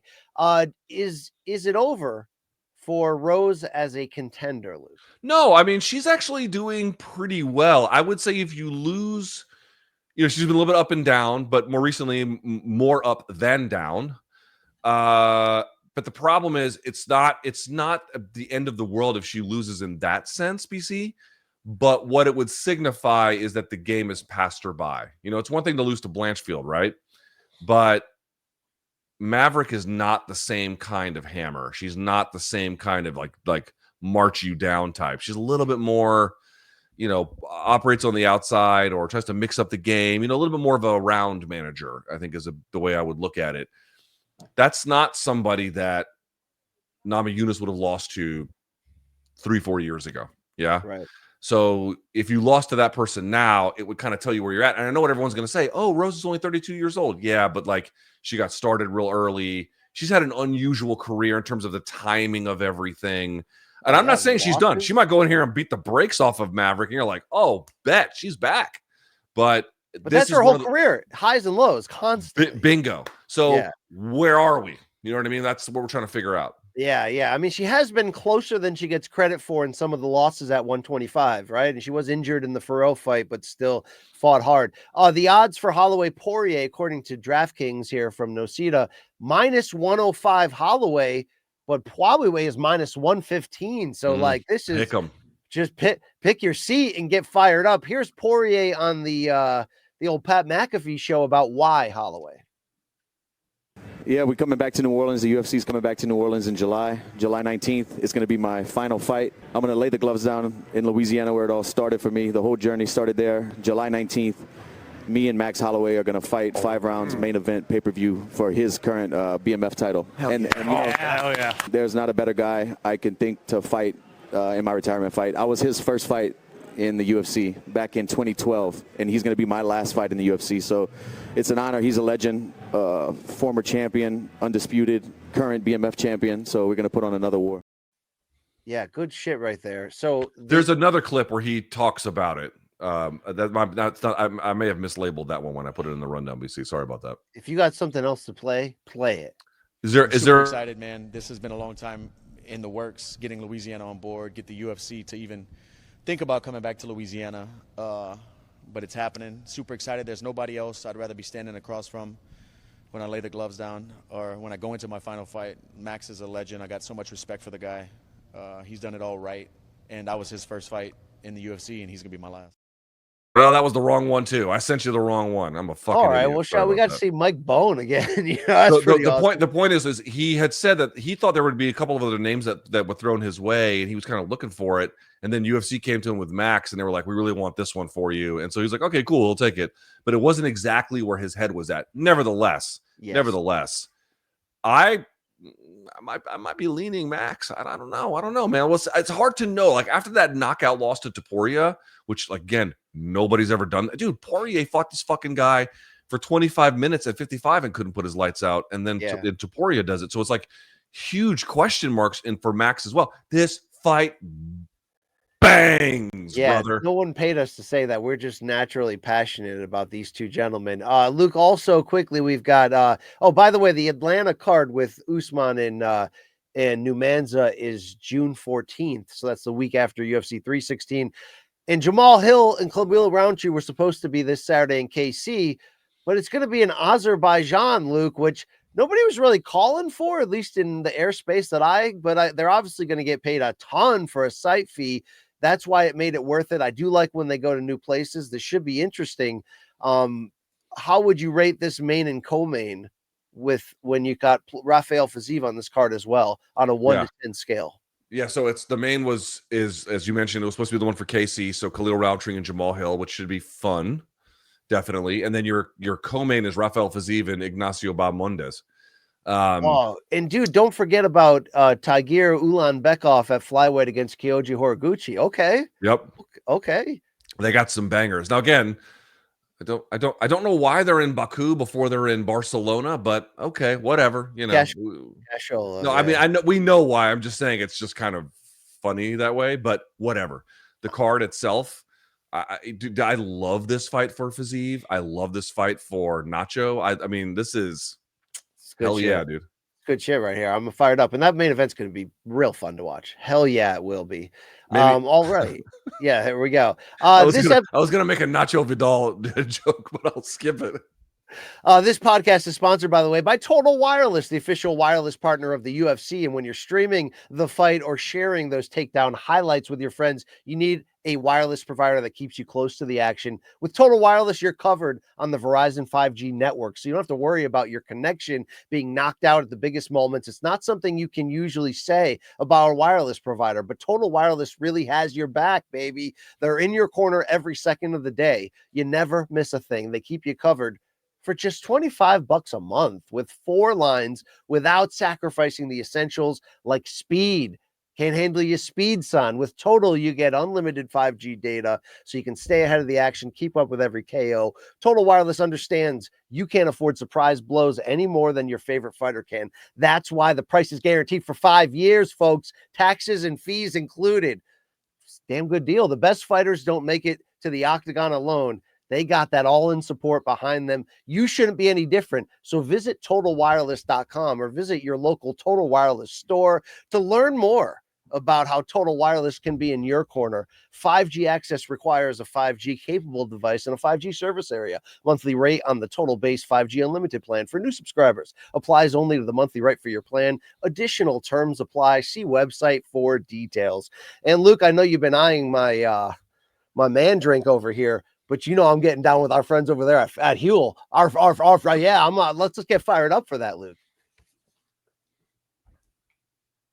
Yeah, I mean, there it is. That strawberry banana flavor is top notch. How about this, BC? They're all good.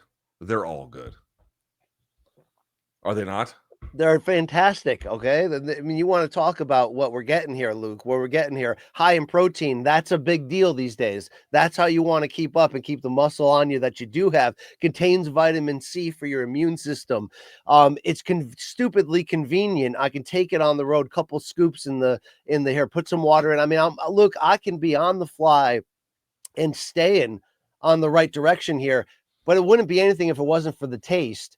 I got the chocolate powder right now. I'm getting down with that. Those drinks are to die for. I've really loved the connection that we've made over here with Huel. Yeah, no doubt about it. So look, I'll show people the bottle here, and I'll read it for the people who are listening online.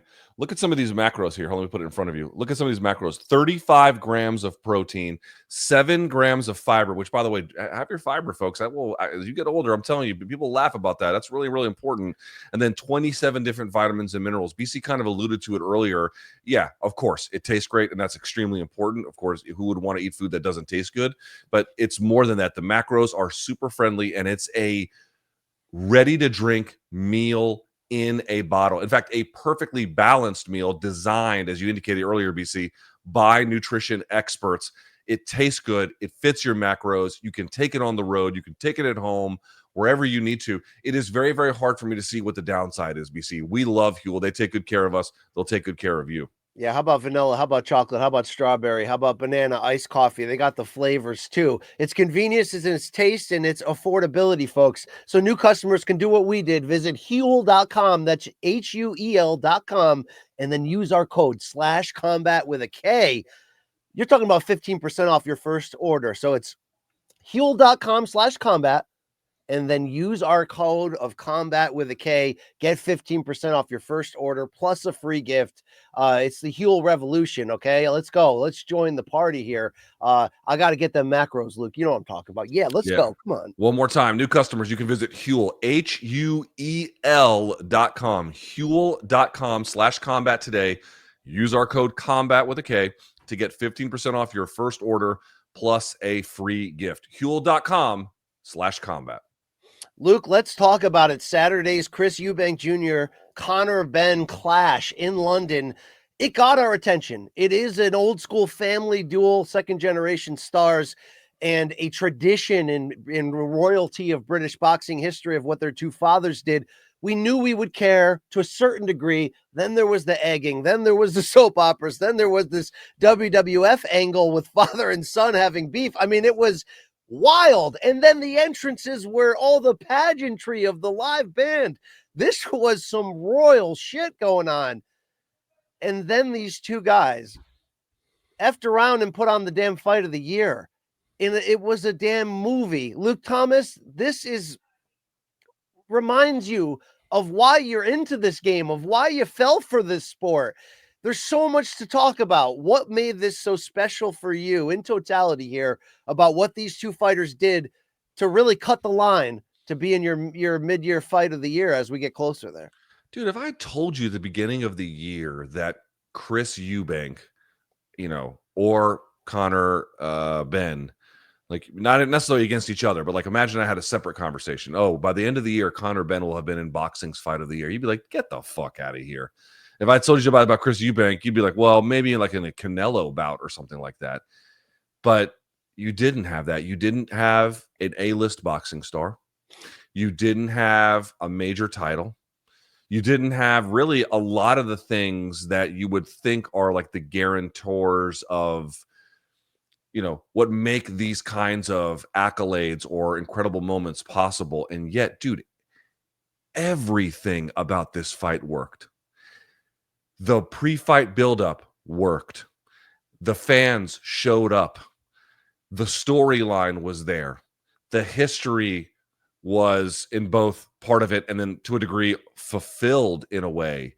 There was drama. There was surprise. Drug tests, all that. Yeah, controversy. There was the surprise of his father, Chris Eubank's father, showing up. Which was incredible. We had talked on Friday about, where he said, my son is a disgrace. Like I was like, and then when I was on, when I saw that he was coming out, I was like, oh my God, this fight, they keep ratcheting it up when you think that they can't ratchet up. And then BC, then the fight happens. And these two guys We talk about it all the time, leaving a piece of themselves in the ring that night. That is exactly what they did. You know, what's so funny to about this fight to me, BC, is, you know, at first it was kind of, you had Ben like lunging in kind of far away, and Eubank kind of try to keep it a distance. Dude, they both said, fuck that, the last third of that fight. And they were right on top of each other, destroying one another, landing big shot after big shot. This fight had ups, downs, twists, turns. When you talk about a fight over delivering, I'm not sure if I can think of one happened more recently that didn't involve a title, that didn't involve an A-list star, or to that point, BC, didn't involve a pound for pound guy, and you would not have known that watching that. You would have thought they were fighting for the most prestigious title. You would have thought that these guys were the biggest stars in the world, especially how they were greeted by their countrymen in this. And you would have thought, I'm not saying that, like, you know, you couldn't nitpick the talent, but the way in which they rose to the occasion, it's the kind of thing you are more typically going to associate with a pound for pound level guy. Again, I'm not saying that the talent level is the same, but the spirited nature of their performance almost had to rub your eyes. BC, I can scarcely think of a fight that had none of those kinds of ingredients, and yet the dish that was produced was absolutely magic. What a fight. I tip my hat to the promoters and the fighters and everyone involved. Everything about this promotion worked. Yeah, and I mean, shout out to Turki Al-Sheikh. This was the first of his Ring Magazine series, and we can say certain things all we want. We got to be there and say when Turki comes out and hits a damn home run, and that's what this card felt like, and that's a tribute to the crowd. It's obviously a tribute to the two families, not just the two fighters. I mean, the two fathers, Nigel Benn and Chris Eubank Sr., deciding to sit next to each other ringside at the same table so we can get full-on reactions. I mean, everything about it was theatrical, cinematic. So when I say it wasn't a fight, it was a movie, I'm not trying to be hip here with my gray hair. I'm trying to basically say that, like, everything Luke said, not a title fight yet it captured everyone's imagination. How many times do we get this wrapping paper? And then the contents on the inside the fight is like, oh, the fight was ho-hum, but man, that was a fun journey, right? How often does it equal the expectations? How often does it do what happened on Saturday, where it just takes it to a whole new level? The reason why I say this was a movie is not just because it's got everything, but it's got this insane storyline of these second generation stars that were kind of just gotten to certain points of, yes, fame and some acclaim in terms of what they accomplished in the ring, but they're kind of two underachievers that have been getting by on the dad's name, even though they are brash in their own way and they certainly attempt to carry a big star. Neither had a defining moment in the ring. Eubank was 35 and we thought, like, okay, like he's in the twilight. Ben was 28, but it was like, man, at 154, he doesn't look like the same guy. And you got the drug test thing hanging over his head. Only he goes up to middleweight and he's the bigger puncher throughout. And he's like rocking Eubank and fighting with massive huevos. Just, I mean, like the amount of like, damn moments where Ben is in there swinging for the fences against a guy 2 weight divisions bigger than him. Like, this doesn't even make sense that these guys would be perfect dance partners in there. But I think it makes sense only through their stories and how they kind of have been lost as pros. They've been underachievers and they found themselves in the boxing ring at the same time and because of and through each other. That's some Sylvester Stallone bullshit. Like, that's, you know what I'm saying? That's what this fight was. And it was savage and it was just perfectly sloppy enough at times when they were fading down the stretch, but you got to see the humanity that this non-title fight was to redeem their entire career arcs and name so that they can be second generation stars, not just the kid of that guy. Ben didn't even win, and yet we're like, shit, if he fights with this spirit, but smarter at 147 in the future, like, he could be a real big time factor. Everybody won at the end of the day. That almost never happens. I like, what else could you say about it, Luke? It gave us everything we wanted and then some. Brent Brookhouse, my colleague at CBS Sports, was like, I'm not effing around. This might be the fight of the decade so far. 5 years into this. Like, it gripped you on that Gotti Ward type shit, right? Where the story, the character, the feels, that was enough. Only this had everything but a title on it. I love the point that you raised. Like, it's hard for guys who've been underachievers to find ways to make history in a way that the fans can care about and fans will remember. And they did it. They did it. That's the interesting part about the whole thing, BC. You know, again, no title, no pound for pound people, blah, blah, blah. I've been over it a million times, but they will now be remembered because of what they each did for one another and for this moment. And that will etch them into, at least for the British boxing sake, immortality. That is, I mean, that is a special, dude, that was a special moment. That whole thing was special. We had said, we gave the fight all of the accolade, or all the praise for like how well it was built up.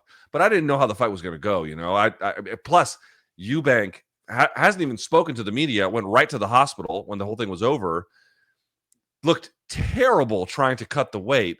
And I was like, I don't know how this fight's going to go. BC, that 12th round, when he's got Ben on the ropes and he is going to work on him, and Ben is like getting clipped with huge shots and he's still firing back, but Eubank is right on top of him, man. Just give it to. I was like, holy shit. I'll be honest. BC, I didn't know they had it in them. I didn't know they had it in them. Isn't that the best quote?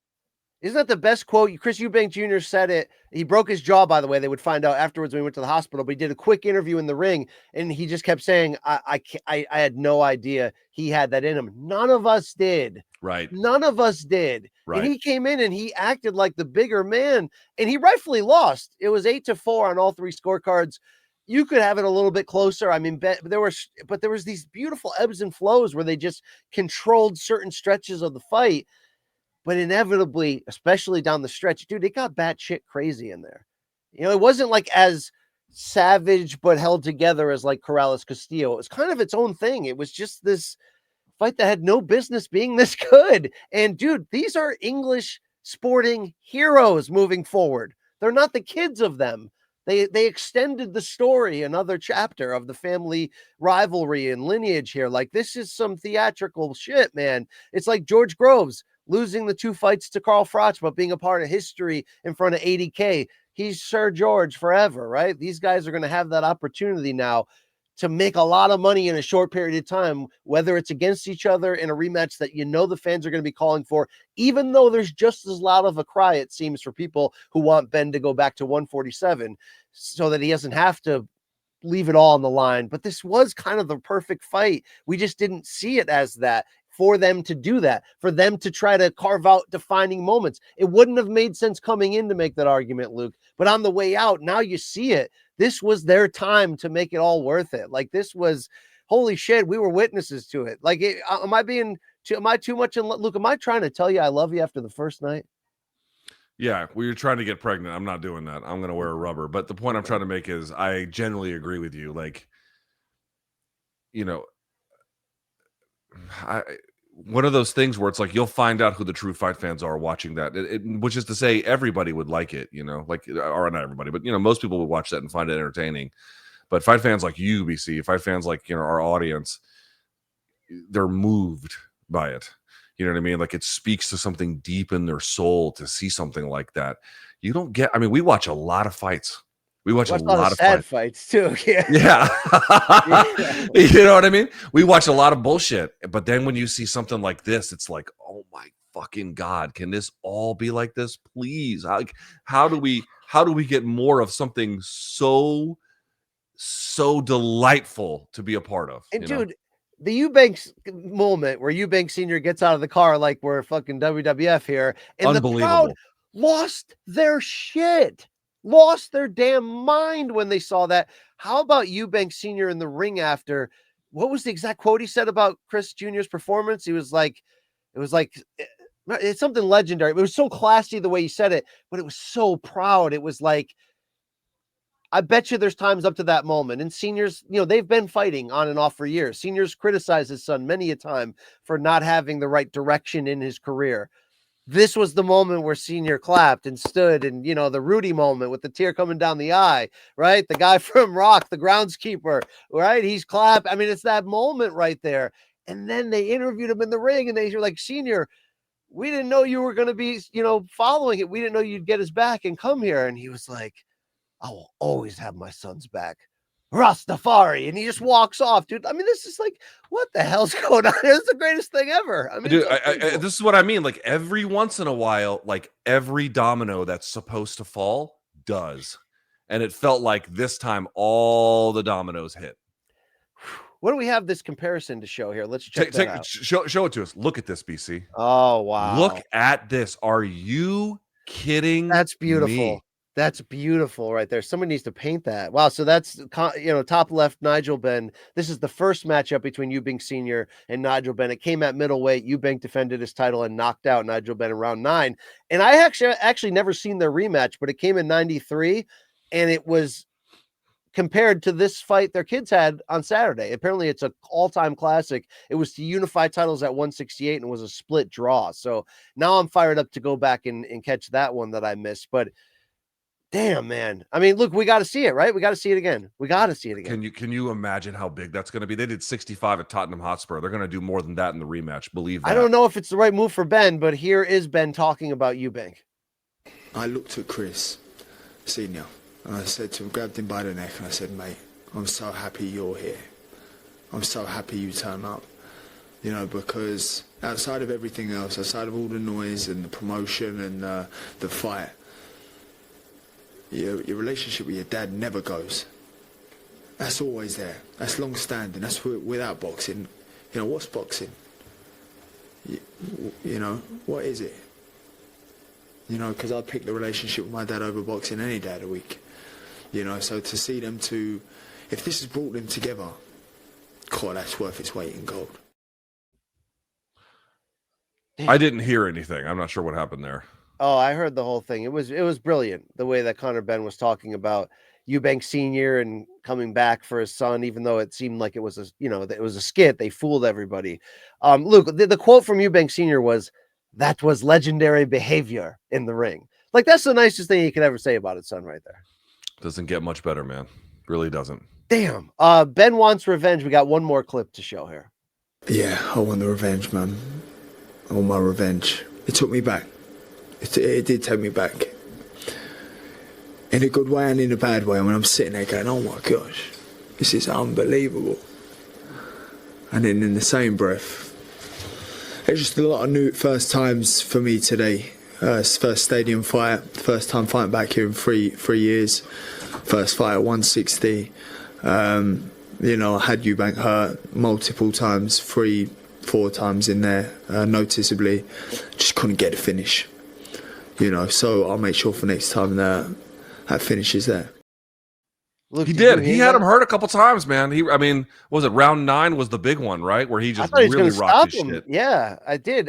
You heard that, right? You heard the whole thing? Yeah, I heard that one completely. Yep. Okay, sweet. Yeah, I do kind of want to see in the short-term future if Ben can go back and make 47.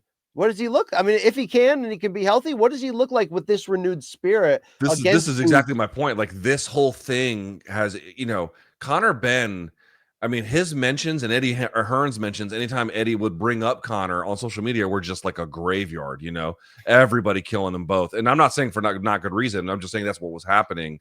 And maybe there'll be some of that going forward, BC, but look at what these guys bought themselves in terms of opportunity, not just with a rematch, but if you're a Eubank, dude, Canelo has to be looking at this and thinking, okay, I could make good use of that. They were already talking Eubank and Canelo beforehand. Didn't work. I think now he's going to be much more a part of the Canelo sweepstakes going forward. And if you're Ben, he goes to 47. Dude, 47 has so many opponents for him that could all be red hot. A lot of them already have, most of them, nearly all of them, have relationships with Turkey already. So, making the fight should not be some kind of difficult endeavor.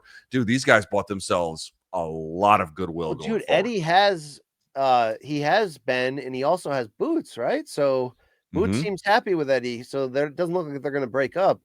I don't know. We'll see what happens there, but crazy stuff. I actually want both Ben and Eubank to go out and get their biggest fight possible because I feel like they can meet up at any point.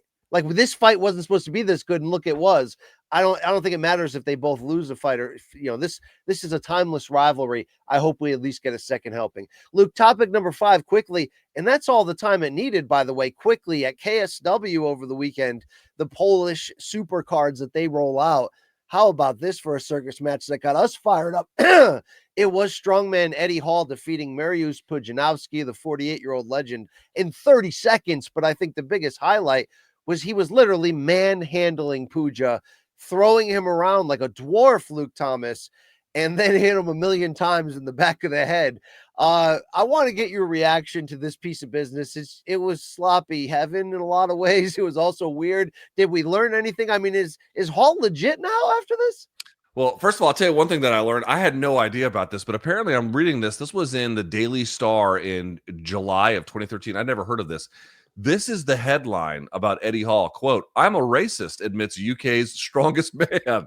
So I had no idea that he apparently, I mean, nothing in this world that I like, BC, is ever, it all just turns to shit. It really is amazing. I had all this time, I was like, wow, what a great story this guy's had. And then someone showed me this and I was like, I mean, maybe he's changed since then. I have no idea. I'm just finding out about this. So that really kind of bummed me out, if I can be totally honest with you. However, I mean, can you just imagine that? It's like, oh, here's this thing that I really like. It's like, oh, this guy admitted like to a major publication in the UK openly. I mean, didn't you have similar feelings when the guitarist of Cannibal Corpse had that brush with the law, Luke, if you know what I'm talking about? Well, he had mental problems. That's, Okay. And the band was like, you need to go address that. They didn't keep fucking touring with him, Yeah, didn't Dave Matthews do that to the violinist too? Didn't Dave Matthews dump all the feces and the piss out of the bus? That That's literally the best thing that DMB has ever done. But okay, right. You asked about the fight.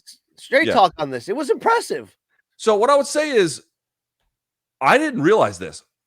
Correct me if I'm wrong. On Friday's show, did we not say that I thought Pudzianowski was kind of up against it because he'd been off for 2 years? He's nearly 50. He's been better overall, but Hall is kind of surging. I didn't realize that. So at least someone told me this. Apparently, Pudzianowski was a big favorite, a big betting favorite, which I found after the fact I was very surprised by. I was not surprised that Hall won.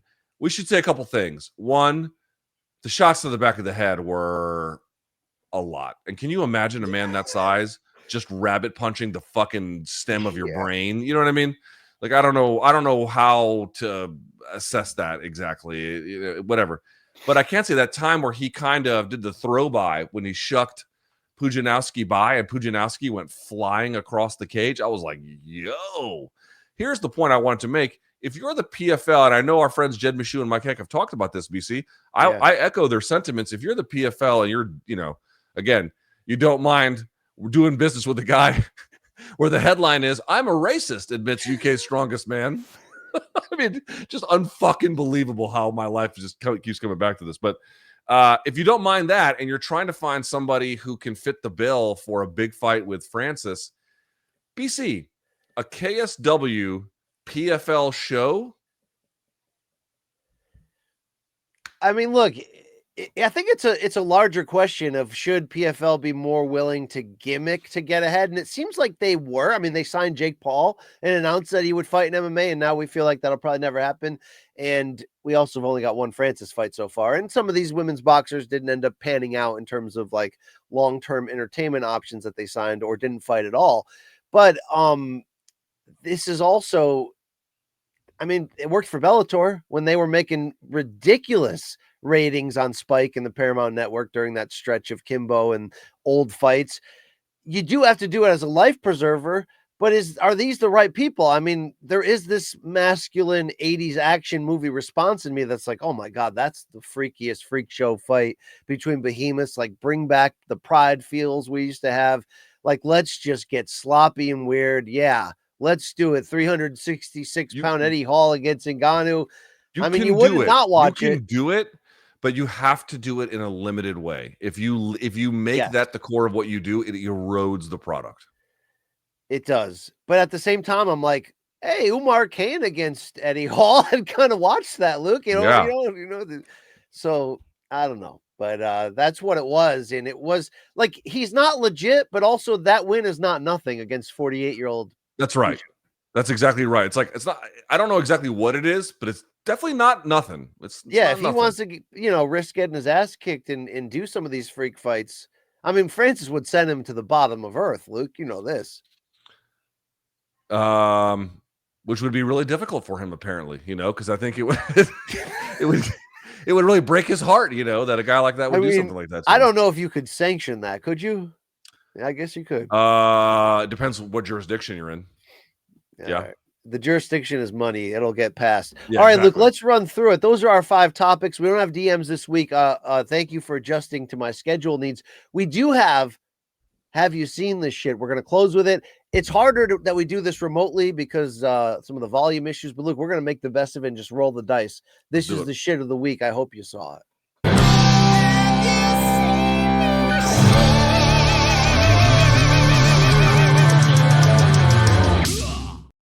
UFC KC this weekend, Luke. Hooah, indeed. Chris Gutierrez in the hotel room looking out at the smokers down below and finds Carlos Prates smoking a dart on weigh-in day. I think if we have that video, Some crazy shit. I'm creeping on him, but G is smoking, man. Look, why he's smoking a cigarette? That is crazy. Look, that's some Vlade Divac shit right there. Also, I'm not trying to be like morbid, but he was with those jackets. They were doing something with a guy who had like terminal cancer, and he's sitting there just smoking cigarettes around him. I'm like, look, a lot of them are racist, so don't. We got to move past that. All right, okay, all right. But no, I mean, he was the guy who had the better stamina. So, like, is that not a thing? Like, should we not talk about that anymore? Like, I know that some people, it doesn't matter. I mean, I've known like successful distance runners that smoked off bongs all the time, right? I can't imagine it's good for you, but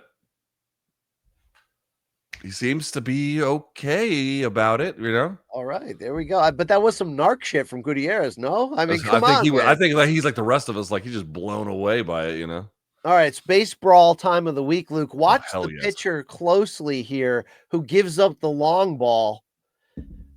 But something must have been said between the two teams while they were running the bases. Watch this pitcher. This MFer. Oh, he waits till he rounds third. Boom! Holy Jesus. Yo, you got jacked up right there. Damn. Okay. Thank you. Bro. You know what? He must have did he hit a dinger?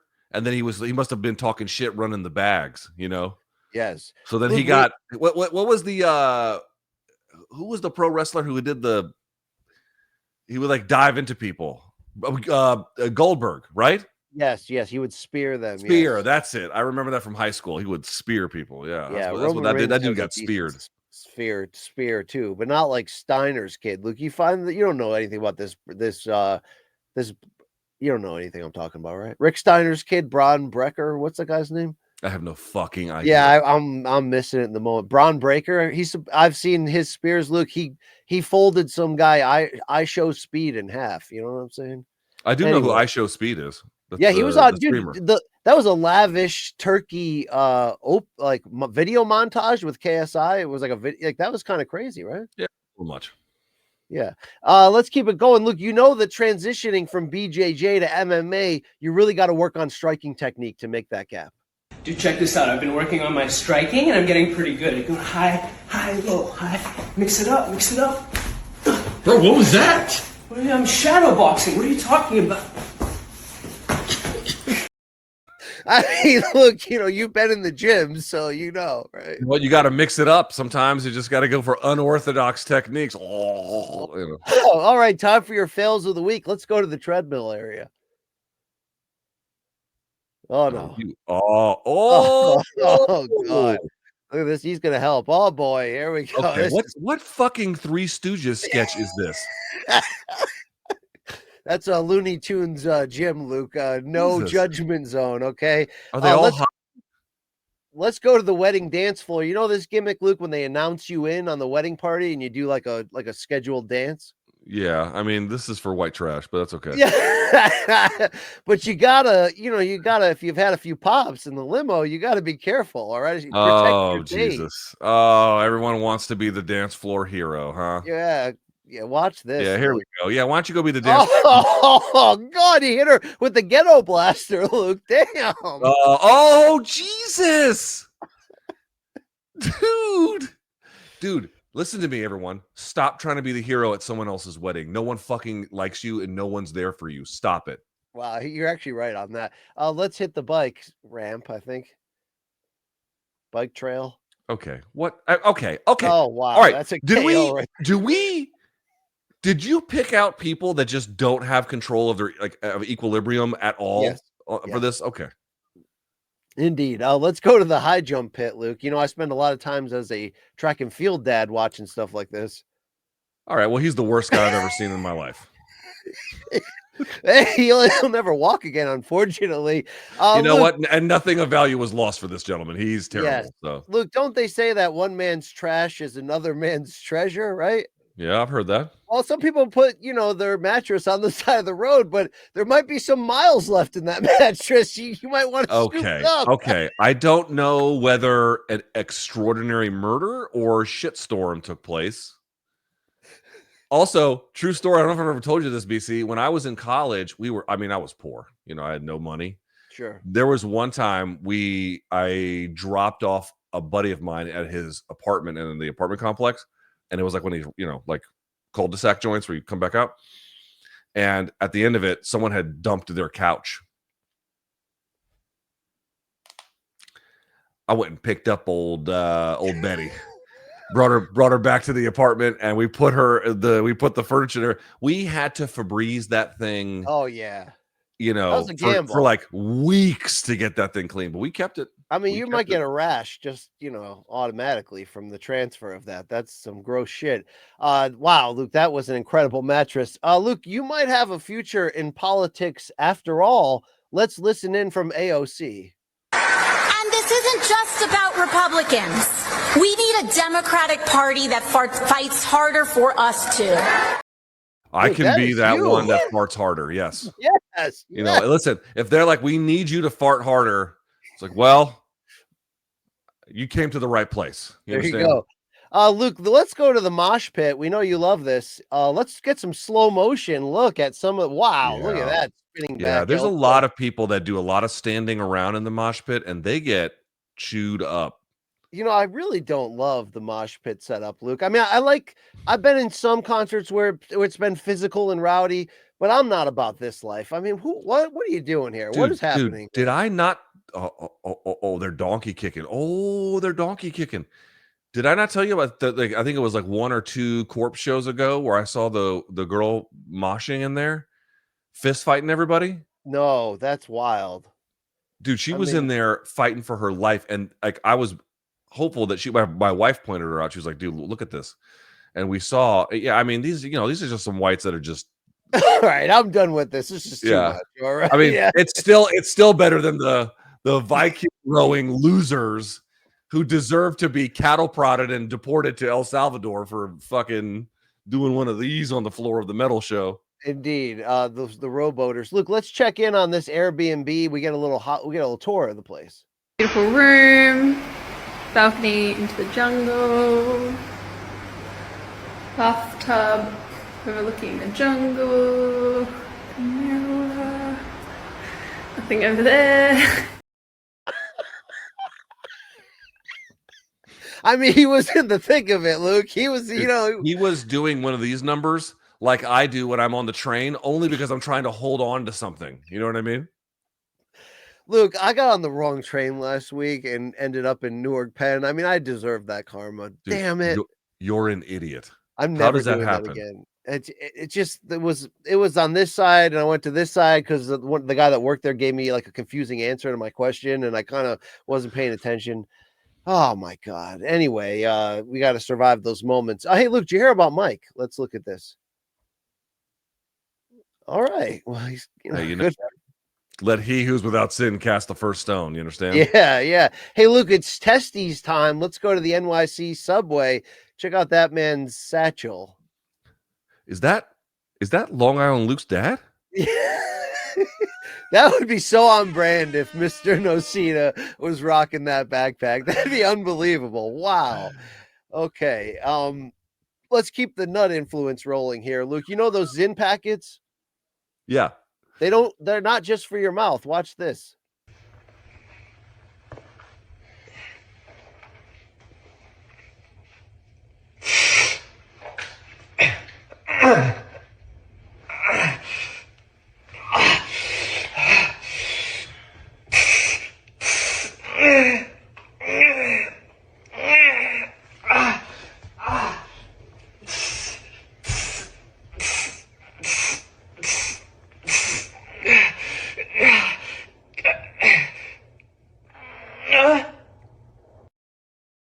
You know, we may have left that video on too long in hindsight. I don't know if I've ever said this before, but until this video, I'm like, wow, I'm really glad I'm circumcised. This is that was terrible.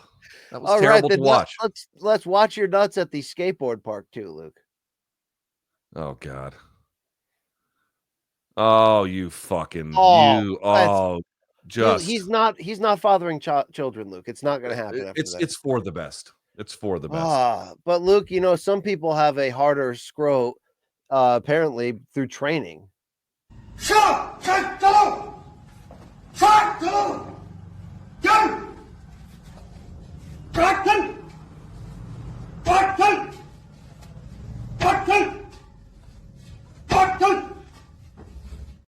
This looks amazing that we were able to get a video of my personal 2024. That's amazing.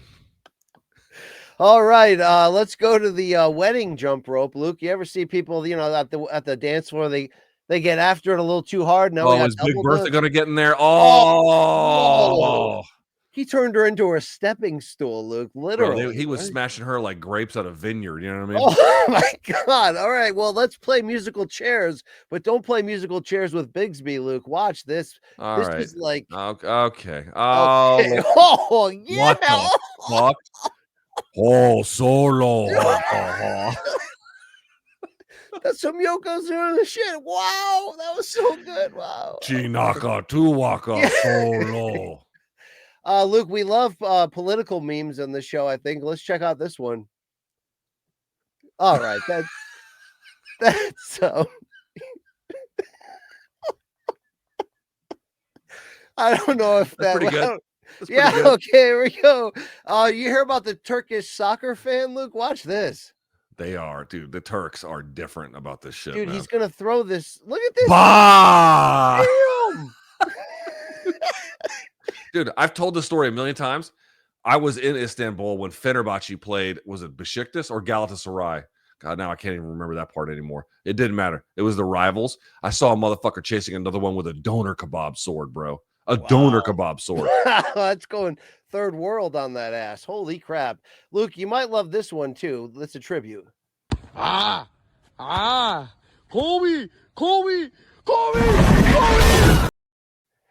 It's certainly not in good taste. Certainly not in good taste, Luke. But we are gonna get fired. Okay, we're gonna right. get fired. All right, let's see. Let's compare basketball form and the evolution of it through the years. Levert. Jordan. What happened? Oh my God! It's relatable. You know, you can certainly, yep, got that. All right, we got one more for you, Luke. Okay, we're gonna get fired. Well, let's go out in a blaze of glory. Here we go. Who wants a fajita?